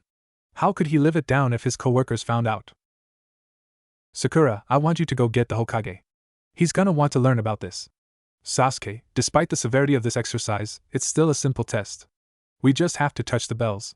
While Naruto and I are fighting, I'll try and lead him away. I can at least block him from you touching the bells. When you see an opportunity, use it, Kakashi said. It was rude to admit, but he already knew that if Sakura was with them, they most likely wouldn't be able to do this. She'd already proven to fall to a simple genjutsu. If she got captured, Kakashi didn't want to think about the repercussions. Right, Sakura said and she ran off. TCH, fine, Sasuke grumbled. Meanwhile, Naruto sighed. So Kakashi was able to outrun that. While the force behind the blast wasn't anything too extreme, it's still quite a feat despite the circumstances. His chakra output was quite substantial. However, that's what's considered exceptional. I'll have to think over those variables when teaching the root shinobi, Naruto said to himself before he noticed Sakura's signature leaving the area. His lips curved upwards. As expected of Hatake Kakashi, he seemed to already be getting the idea. If he had to guess, she was going to get the Hokage. Good, just like Naruto wanted. That said, with her speed, it'd take quite a while. He turned his head and he noticed Kakashi come out of the woods. That was dangerous, Naruto. You could have killed Sasuke and Sakura, he replied. Then you should blame the inefficiency of the academy. If that was all it took to kill them, then you should be grateful it was that, and not them being captured and interrogated. I imagine there are many nations that would enjoy breeding the Uchiha until he drops dead, Naruto replied. Kakashi frowned. What would you have the academy do? He asked. Naruto's lips curved upwards. I believe that's on you to figure out, he answered as he took out a kunai. Kakashi did the same. The two quickly charged at each other, and the battlefield quickly became a flurry of punches and kicks. Kakashi and Naruto danced around each other, their kunai constantly clashing and clanging together. The Jonin attempted to grab at the bells sometimes, but the blonde's strength was not to be underestimated. Their kunai clashed again, the metal grinding against each other as their steps dug into the ground. Where is this strength coming from? My arm's shaking. Kakashi thought as he grabbed Naruto's arm and tried to subdue him, but the blonde opened his grabbed hand, which revealed a smoke bomb. The pill exploded, masking the vision of both. Despite the lack of vision, Naruto and Kakashi clashed even harder. Ugh! Kakashi grunted as he backed out of the smoke. He clutched his stomach and panted while Naruto appeared. The side of his face was swollen from a punch. He spat out some blood and smirked. Well, at least the people in this world could punch well. Kakashi threw 3 kunai that Naruto blocked. The Jonin charged at the blonde and raised a kick over his head. Pulling his arms up, the Kyuubi Jinchuriki blocked the strike, but as expected of an experienced Jonin, there was much weight behind Kakashi's blow. However, Naruto brushed him off and pulled back his fist. He then slammed into his Jonin sensei's stomach. Unfortunately, the blow didn't allow for much because a log appeared in the older man's place. The log quickly broke into pieces from the young man's blow before he found himself alone in the fields again. He chuckled. He then touched the ground. Doton, Sekai no Koyo, Earth Release, World Uplifting, he said. Instantly, the ground started to shake. The earth erupted with massive pillars of underground rock and stone. As Naruto expected, he saw Kakashi on top of one of them. Earth Release too? This kid, Kakashi thought as the pillars got even higher and higher. He tried to keep his balance by applying chakra to one of them before they crumbled into pieces. The Jonin fell through the air before he landed on one of the slabs and jumped away as the ground exploded from multiple falling stones. Alright, Naruto. I think I've bought what you're selling at least a little bit. I'll get serious. Don't regret this, Kakashi said as he appeared in front of Naruto, his headband lifted from the side of his face. The 3 Tomo Sharingan swirled in left eye. Naruto's lips curved upwards. Finally, now a real test of theory could begin. Tsukuyumi swallowed her fear as Kami watched on her mirror the actions that were happening. She watched Kakashi face Naruto while the blonde grinned. The goddess of the moon felt a piece of sweat fall down the side of her face before her mother's beautiful hair suddenly burned with righteous white fire. Her hair started moving in odd ways before she stared at her daughter. The black-haired woman suddenly chuckled nervously. I can fix this. Dear daughter, I have many things to do. I have many worlds to maintain. As such, I understand that sometimes things diverge in ways we don't always see. I understand, Tsukuyumi. I could not perform my duties if I didn't have a lot of patience. So I shall allow you 2 human minutes to tell me how you plan to fix this. Kami exclaimed, her body blasting with divine power that made the goddess of the moon tremble. This was bad. This was very bad. Tsukuyumi had actually been trying to figure out that very question when she saw Naruto challenge Kakashi and the rest of Team 7. There was absolutely no way her mother wasn't going to see something like that. She had a perfect view of every Naruto's destiny, future, and circumstances. She was the ruler of all life after all, but now she couldn't see this Naruto's anything. He was a being who should have already died, but replaced a new one. He was an anomaly, one that neither Kami nor Yami had ever seen before in the millions of years that they'd done this. And mother, please just let me explain, Tsukuyumi pleaded before she was quickly forced to her knees from the sheer volume of her mother's power. Tsukuyumi, at this point, I don't care. You said you could fix this, then you will. Do you know why I value Naruto-kun so highly? He is the one being above all that Yami and I have found perfect compatibility with. I have scoured far and wide for anyone similar. Some have come close, but none to such an extent as him. He is such an abnormal creation that there's a reason Yami and I can't fully have him for ourselves. His presence is the most perfect form of balance and imbalance. What has happened could break the entire universe to pieces. You're just lucky Yami hasn't heard about this yet.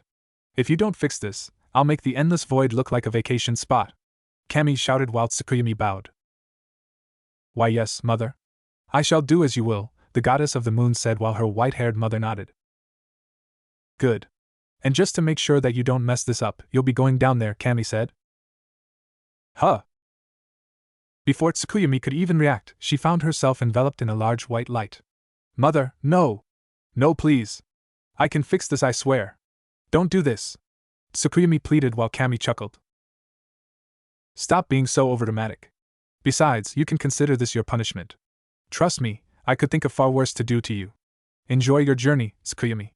Prove yourself and I shall send you back to where you belong, the glowing, beautiful woman said with a pleasant smile. Mother!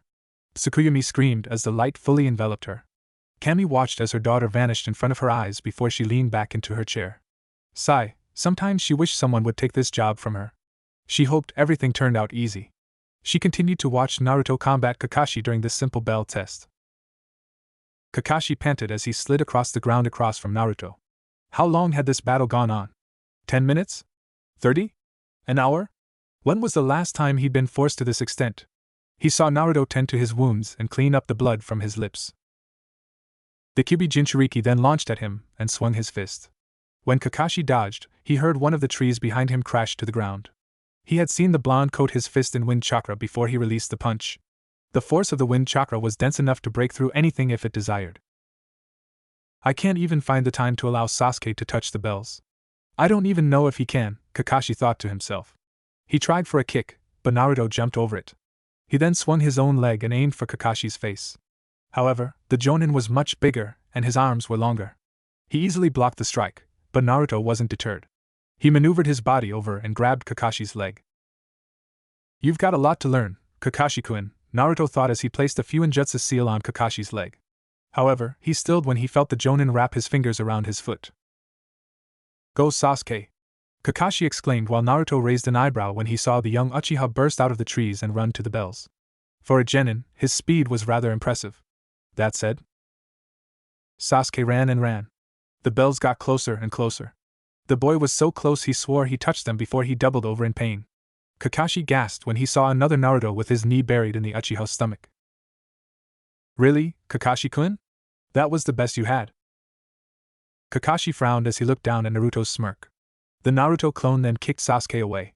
The Uchiha crashed into a tree stump and slid to the ground. And you're clearly still underestimating me. The Jonin looked down at his student, and he noticed a seal starting to spread around his leg. He even knows Fuinjutsu? What can't this kid do?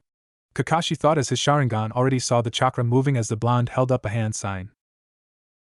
Fuinjutsu, Fudo Sifuku, Sealing Jutsu, Immobile Subjugation, Naruto called out, and the seals quickly began to spread themselves over Kakashi's body. Before he could even try to counter the attack, his body froze. He fell to his knees while Naruto freed himself.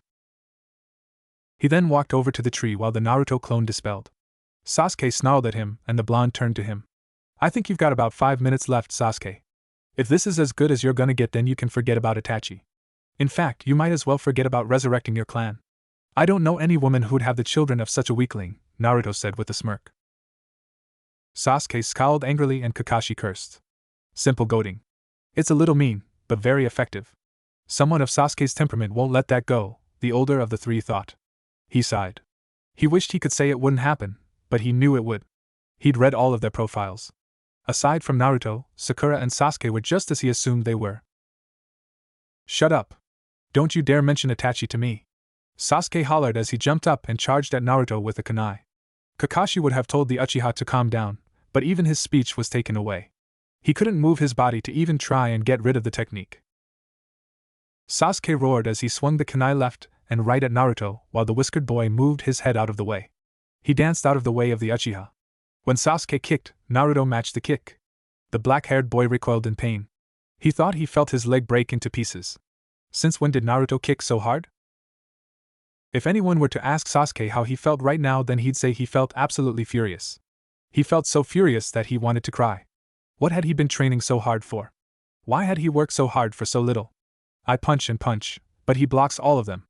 It's like he sees them before I even do, Sasuke thought as he swung against only for Naruto to weave out the way of his strike. The two clashed their kunai as sparks trailed from their blades. Does the truth hurt, Sasuke? Naruto asked. As he expected, the rage in the Uchiha's eyes flared. In fact, the blonde was a little surprised when he saw a flash of red in Sasuke's eyes. So he did activate the Sharingan after all. Interesting. It seems the theories of Sharingan activation are the same as my world. The member needs to be under some type of emotional stress. However, there seems to be something different with the optic nerves in his eyes. This'll require some looking into as well, Naruto thought to himself. Unfortunately for the Uchiha, that level of Sharingan wasn't going to help him very much. Additionally, his final guests were arriving. He could already feel Sakura returning with not only the Sandaime, but also a few Umbu. Naruto chuckled. He already knew this little stunt of his would raise many questions. He had ranged consequences from him being imprisoned as an impostor to him being executed since the Kyuubi might take over. That said, he'd long thought about this. Of course, he hadn't expected this bell test to be so abysmal. It did help hasten his plans. He supposed he had to give thanks for that. Well, time for the grand reveal, Databayo, Naruto thought to himself. Despite the knowledge that he'd be questioned, he had no concerns. When dealing with people who caught you, all one had to do was become too valuable to let go, too valuable to kill. Can you even do a single fire jutsu? It wouldn't even surprise me if you couldn't, Naruto snorted before he vanished in a burst of speed. Before Sasuke could even gasp, the Kyuubi Jinchuriki blasted his foot into the Uchiha's chin, launching him into the air. As Sasuke sailed through the air, he wiped some blood away from his lips. Fire jutsu? Oh, Sasuke would give you a damn fire jutsu. The Uchiha sped through his hand signs, which made Kakashi gasp. Those are the horse and tiger hand signs. A fire jutsu from a genin? It takes way too much chakra. It's impossible, Kakashi thought. He wanted to feel worried. No matter how much of a threat Naruto was, Kakashi didn't want to use jutsu. It just seemed a bit over the top. However, clearly Naruto had goaded Sasuke enough that he was willing to go that far. The worst part was that the blonde had sealed him. He couldn't move anything aside from blinking his eyes. Over there, Hokage-sama. Kakashi gasped as he heard Sakura's voice. Though he couldn't turn his head, he could feel Sakura's pants, and he could feel the powerful chakra of the Hokage. He could also detect at least 3 Umbu agents not far off. Katan, Gokaki no Jutsu, Fire Release, Great Fireball Technique, Sasuke shouted. He placed 2 fingers to his lips and fired a large ball of fire. Kakashi, Sakura, and the Sandaime watched the Uchiha blow the flames towards the Uzumaki while Naruto chuckled. Not bad. The fire jutsu needed a little work, but quite powerful in its own right. The blonde sped through his hand signs before he clenched his fingers together. Mokuton, Goki Shinsei, would release, Great Tree Rebirth, Naruto announced. Kakashi, Sasuke, Sakura, Hiruzen, and even the Umbu watching felt many emotions move through them, but the most prominent of them all was utter shock. As Sasuke's fire jutsu moved towards Naruto, the ground beneath the blonde's feet cracked and crumbled. A large, thick piece of wood quickly sprouted from the ground. It broke from the ground and flew into the air. Almost instantly, branches with vibrant green leaves protected him. The fire jutsu clashed against the wood. Naruto can use the wood release of the Shodaime Hokage? That's impossible, Kakashi thought. Unknown to the Jonin, Hiruzen was having the same thoughts.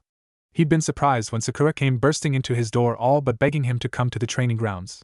At first, he'd been worried that Kakashi went too far regarding Sasuke and Naruto, but it turned out to be the opposite. Naruto challenged Sakura, Sasuke, and Kakashi to get the bells from him. Sarutobi didn't see the concern until Sakura told him that he'd blasted one of Konoha's most powerful Jonin through 3 trees. Hell, he thought it was a joke meant to just get him out of the office. Unfortunately, Sakura seemed absolutely terrified, especially when she told him Naruto burned a big portion of the forest with a mighty fire jutsu. So many questions and so little answers. Since when did Naruto know fire jutsu? Was this the power of the Kyuubi potentially taking over? Ever since the incident with the Forbidden Scroll, Naruto had been a little weird recently.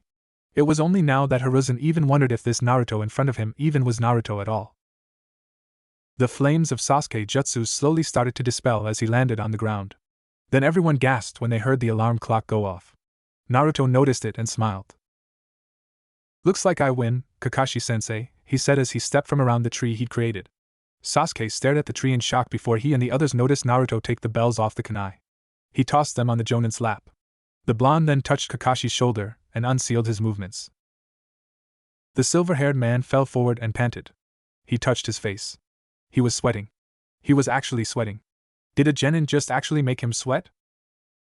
At this moment, Naruto took notice of the Sandaime and Sakura.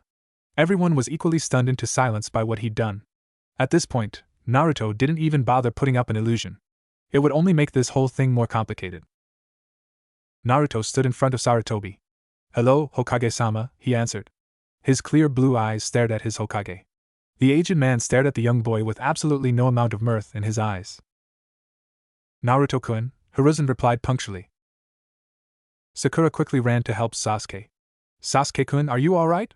she asked, but the Uchiha quickly pushed her out of the way. "I'm fine. Get off me!" he exclaimed angrily while Kakashi caught his breath. Sakura tried to offer him an apology, but he didn't hear her. All of his attention had been focused on Naruto and the most powerful ninja in the entire village. The two were just staring at each other. "What is this pressure? I can't even breathe. It feels like I'm going insane," Sasuke thought. A pat on his shoulder moved his thoughts, and he noticed Kakashi steadying him. The three looked ragged as they watched the Kyuubi Jinchuriki and the Hokage stare at each other. Finally, Naruto held up his hands. "No need for the glare, Gigi. I'll go with you and I'll answer any questions you wish," he answered. The Sandaime nodded. "Good. You make this less hard for me, Naruto-kun." "Come," Hiruzen said as the three Anbu came down from the trees and surrounded the blonde. He looked at them all and chuckled. Though he expected this, he could already tell this was going to be a long day. He wondered how Small Blade was doing. Naruto glanced back at his teammates and waved them off. "Enjoy your lunch," he said as he was led away from the training ground. The three looked at each other before they surveyed the destroyed fields. The entire walk towards the Hokage mansion, no one said a word to Naruto. Of course, he didn't say anything to anyone either. He'd been well versed in the politics of silence and suggestive thought. He'd allowed the Hokage to come to his own decisions. Surprisingly, Naruto found himself not taken to the Hokage mansion. Instead, he was taken to the Intelligence Administration. When they stepped through the front door, the clerk gasped and stood to their feet. "Hokage-sama. How may I help you?" the clerk asked, saluting. Their eyes glanced at Naruto, who waved for a moment before turning back to Hiruzen. "Thank you. Summon Marino Ibiki, Yamanaka Inoichi, and Nara Shikaku. I wish for a room to be set up immediately," Sarutobi said. The clerk agreed and they quickly ran off. Not even 5 minutes later, and Naruto was being led down a few flights of stairs. All around him was a table, his chair, another chair, and stone walls. After a moment, his arms were chained to the table and his legs were chained to his chair. There was also a large one-way see-through window to his left. Guess who could see through which part of the window? Hint, it wasn't him. The blonde tested the iron for a moment. Chakra draining seals. Must have been made for people like me. Quite fascinating actually, Data Bale. I should study these when I get the chance. There's probably a correlation between the levels of impure chakra and the strength of the seals to contain them. I'm also getting hungry, Data Bale. On the other side of the mirror, Hiruzen observed Naruto. As far as he knew, the blonde was doing what Naruto would do. Yes, that sounded weird to say to him as well. The young man absently kicked his legs or tapped the table with his head in his other hand. Hiruzen didn't wish to appear soft, but he actually felt like he just jailed a young man rather close to his heart. It wasn't a great feeling. The door to his left opened. The Hokage noticed 3 tall men, one with a bandana, another with pale blonde hair, and the last with pineapple-shaped hair, come through the door. 2 of them wore dark green shinobi flak jackets, and the other wore a gray shirt and pants with a black trench coat. "You called for us, Hokage-sama?" the one named Inoichi asked. The 3 of them quickly noticed the Anbu and the one in the room. The aged Kage slowly nodded. "Indeed. Thank you for coming to me despite your busy schedules. As you can see, we have Naruto-kun chained to a table," Hiruzen said. The one named Ibiki frowned. So what trouble did he get himself into this time?" he asked with folded arms. "Yeah, he's a troublemaker all right. First the Forbidden Scroll and now this. I'm inclined to agree with Ibiki. Why are we here?" Shikaku asked. He hoped he didn't come off as rude. He had been eagerly for Nara, waiting to hear that his son had passed the survival test. It was the same for Inoichi. Hiruzen exhaled and looked at Naruto.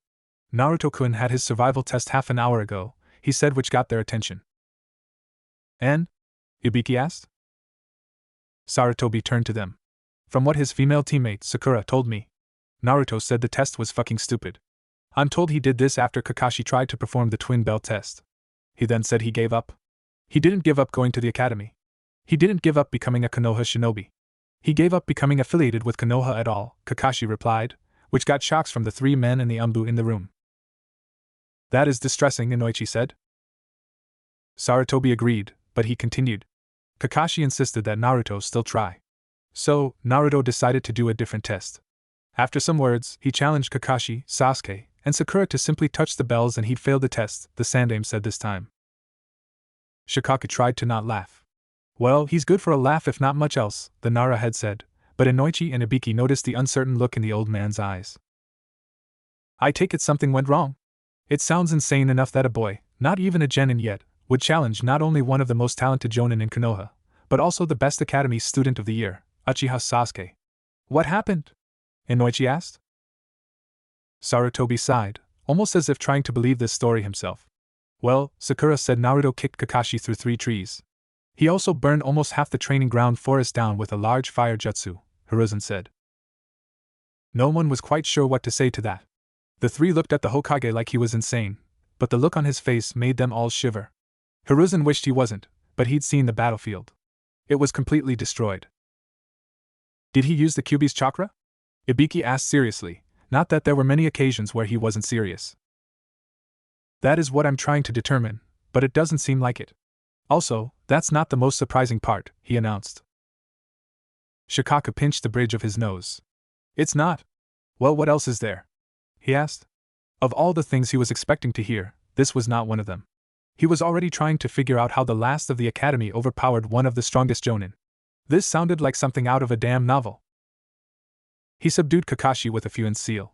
He must have done something to goad young Sasuke because the Uchiha released a fire jutsu. Then, Naruto-kun blocked it with the wood release of the Shodaime Hokage, he answered. What? He used the wood release of Shodaime-sama? Inoichi asked. Had he heard that right? Hiruzen nodded. Indeed. I saw it when I entered the field myself, the Hokage replied. Just like Tenzo, Shikaka said with a frown. I dare say it was much better than even Tenzo, Sarutobi answered. The 3 jonin looked at each other. They then looked at Naruto. The young man was staring at the ceiling, obviously bored out of his mind. So he could combat a jonin, use Katan Jutsu, shadow clones and sealing jutsu. He can also use wood jutsu? Shikaka asked.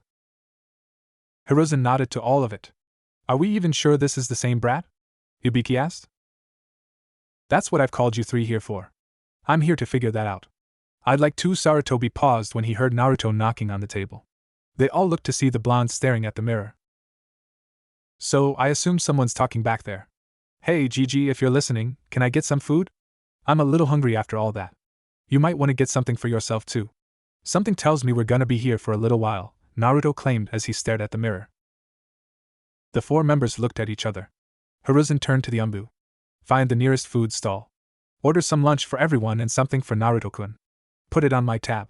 So far, Naruto-kun's been sensible. If we can all remain calm here, then I will acquiesce, Sarutobi said. Understood, Hokage-sama, the agent said before they disappeared. 20 minutes passed before the lunches were delivered. Hiruzen stepped into the room. He handed Naruto his lunch, which seemed to consist of a bowl of fried rice and a serving of fried fish. Itadakimasu, Naruto said before he ate his food. When Hiruzen felt that the pleasantries were out of the way, he cleared his throat. Well, I hope we can get down to business now. I'll be quite frank, so excuse me. Who are you? Hiruzen asked with enough pressure to crack the walls. Ibiki, Inoichi, and Shikaka stiffened. Man, even with his age he is still that powerful. As expected of Hokage-sama. I don't think anyone can stand against it, the Yamanaka clan had thought before he stood shocked. The 3 jonin looked at Naruto pleasantly eating his food as if the pressure in the room wasn't even there. Oh, Naruto knew it was there, but he felt a little bad for the Hokage. A pressure of that amount wouldn't do much to someone like him. Of course, he had to admire the attempt at intimidation. If this Hiruzen was back in his old world, this would have actually been a good lesson in helping Chunin shinobi resist intimidation tactics. But that was neither here nor there. Naruto pushed his food away and leaned his elbows on the table. Gigi, calm down. There's no need to be tense. I told you I'd answer all your questions and I will. I keep my word after all, Databeo. Anyway, I am Naruto. However, I'm not your Naruto. Well, I am and I'm not. I'm the Naruto that this young boy will turn into, he replied. Sarutobi frowned. You're from the future, the Hokage stated while Naruto smiled. As expected of you, Gigi. That didn't take you long at all. Yeah, I'm Naruto from the future, 70 years into the future. As a matter of fact, he lied. Shikaku, Ibiki and Inoichi looked at each other. 1,000 thoughts ran through their heads before they turned back to their Hokage. You don't actually expect me to believe that, do you? Hiruzen asked. Would you sooner believe I was from another world identical to this one? The blonde questioned. Hiruzen's gaze tightened. He was about to say something, but Naruto held up his hand. Listen, Gigi, I've already tampered with history enough. Hell, I'm already tampering with more than I wanted, but this was the only way I could get your attention without you thinking me insane. Naruto lied again. He'd gone over this scenario a few times while he waited for Kakashi to arrive at the training grounds. How can I believe you're from the future? Hiruzen asked. Naruto scratched his chin. Alright, my parents are Namikaze Minato and Uzumaki Kushina. My mother was the previous Kyuubi Jinchuriki before me. Before her, Uzumaki Mito was the first host, he stated. Despite this evidence, Hiruzen wasn't disturbed. Well, okay, that was a lie. He was very disturbed, but he was doing his best not to let it show. He knows? Inoichi asked. Shikaku frowned. Well, he claims he's from the future. There's no reason to not believe that he wouldn't know about his parents eventually, the Jonin commander replied.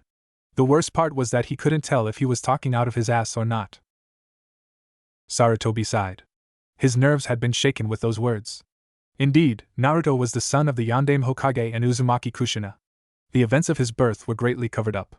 Even now, Hiruzen had never forgotten about that masked Uchiha who had attacked the village. He'd spoken with Jiraiya many times in the hopes of finding the man, but all efforts produced no results. Anything else? He asked. Clever old bastard. He's aware some of that could just be done with a lot of research. Alright, if you want to be like that, Naruto thought before he grabbed a spoonful of rice and ate it. His lips curved upwards. Itachi's your agent in the Akatsuki, and he wasn't the only person to kill the entire Uchiha clan, Naruto said. Now that got Hiruzen to break his face. He quickly held up his hand. Alright, that's enough. Please stop there, he said as tried to keep his composure. Only 5 people were supposed to know about that incident. Of course, this was also something that could be researched, but not the Akatsuki part. How could anyone know that? There were very few people who'd learned of such a thing. He could already feel the curious gazes of Ibiki, Inoichi, and Shikaku on him. This was a matter that truly needed to be handled delicately. Hiruzen cleared his throat. Alright, you at least make a convincing argument, Naruto-kun. Okay, assuming I believe you're from the future, when did this happen? He asked. Naruto nodded. Well, assuming things have transpired the same as before, then it was about a week before today. I woke up like this and realized the jutsu worked, and Gigi, I'll be frank. While it's good to see you again, I can see why Konoha ends up the way it does, Naruto said. Hiruzen frowned.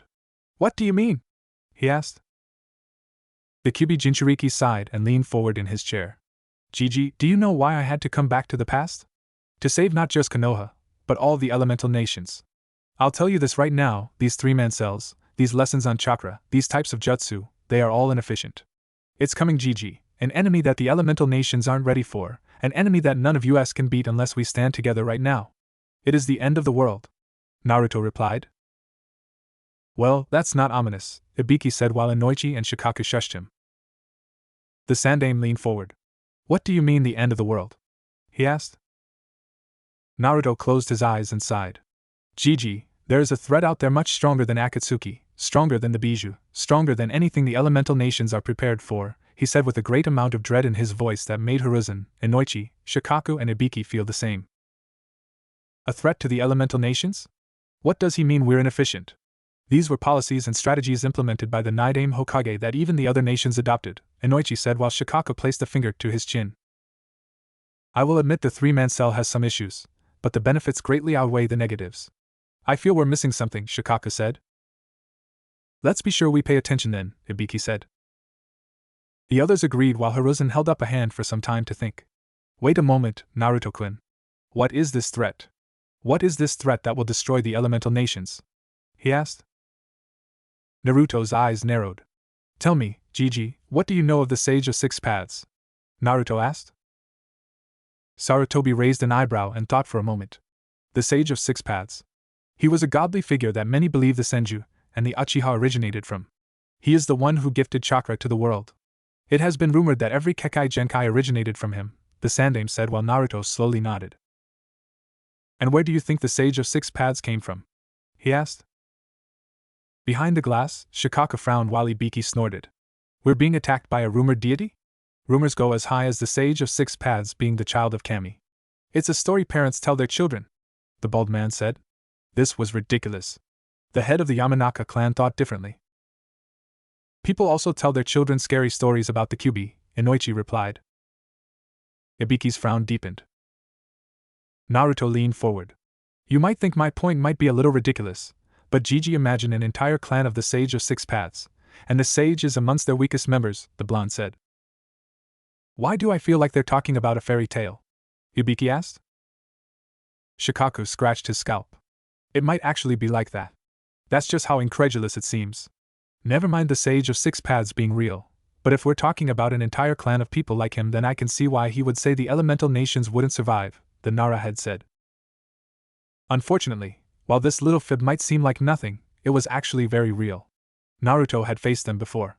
The people of the Sage of Six Paths. The United Nations of Elements had faced that before and barely survived. Naruto never forgot the power of the Otsutsuki clan, or what would be his world's version of that clan. If that clan existed in this world, then he could only hope both clans never met. He still remembered battling the matriarch and patriarch of the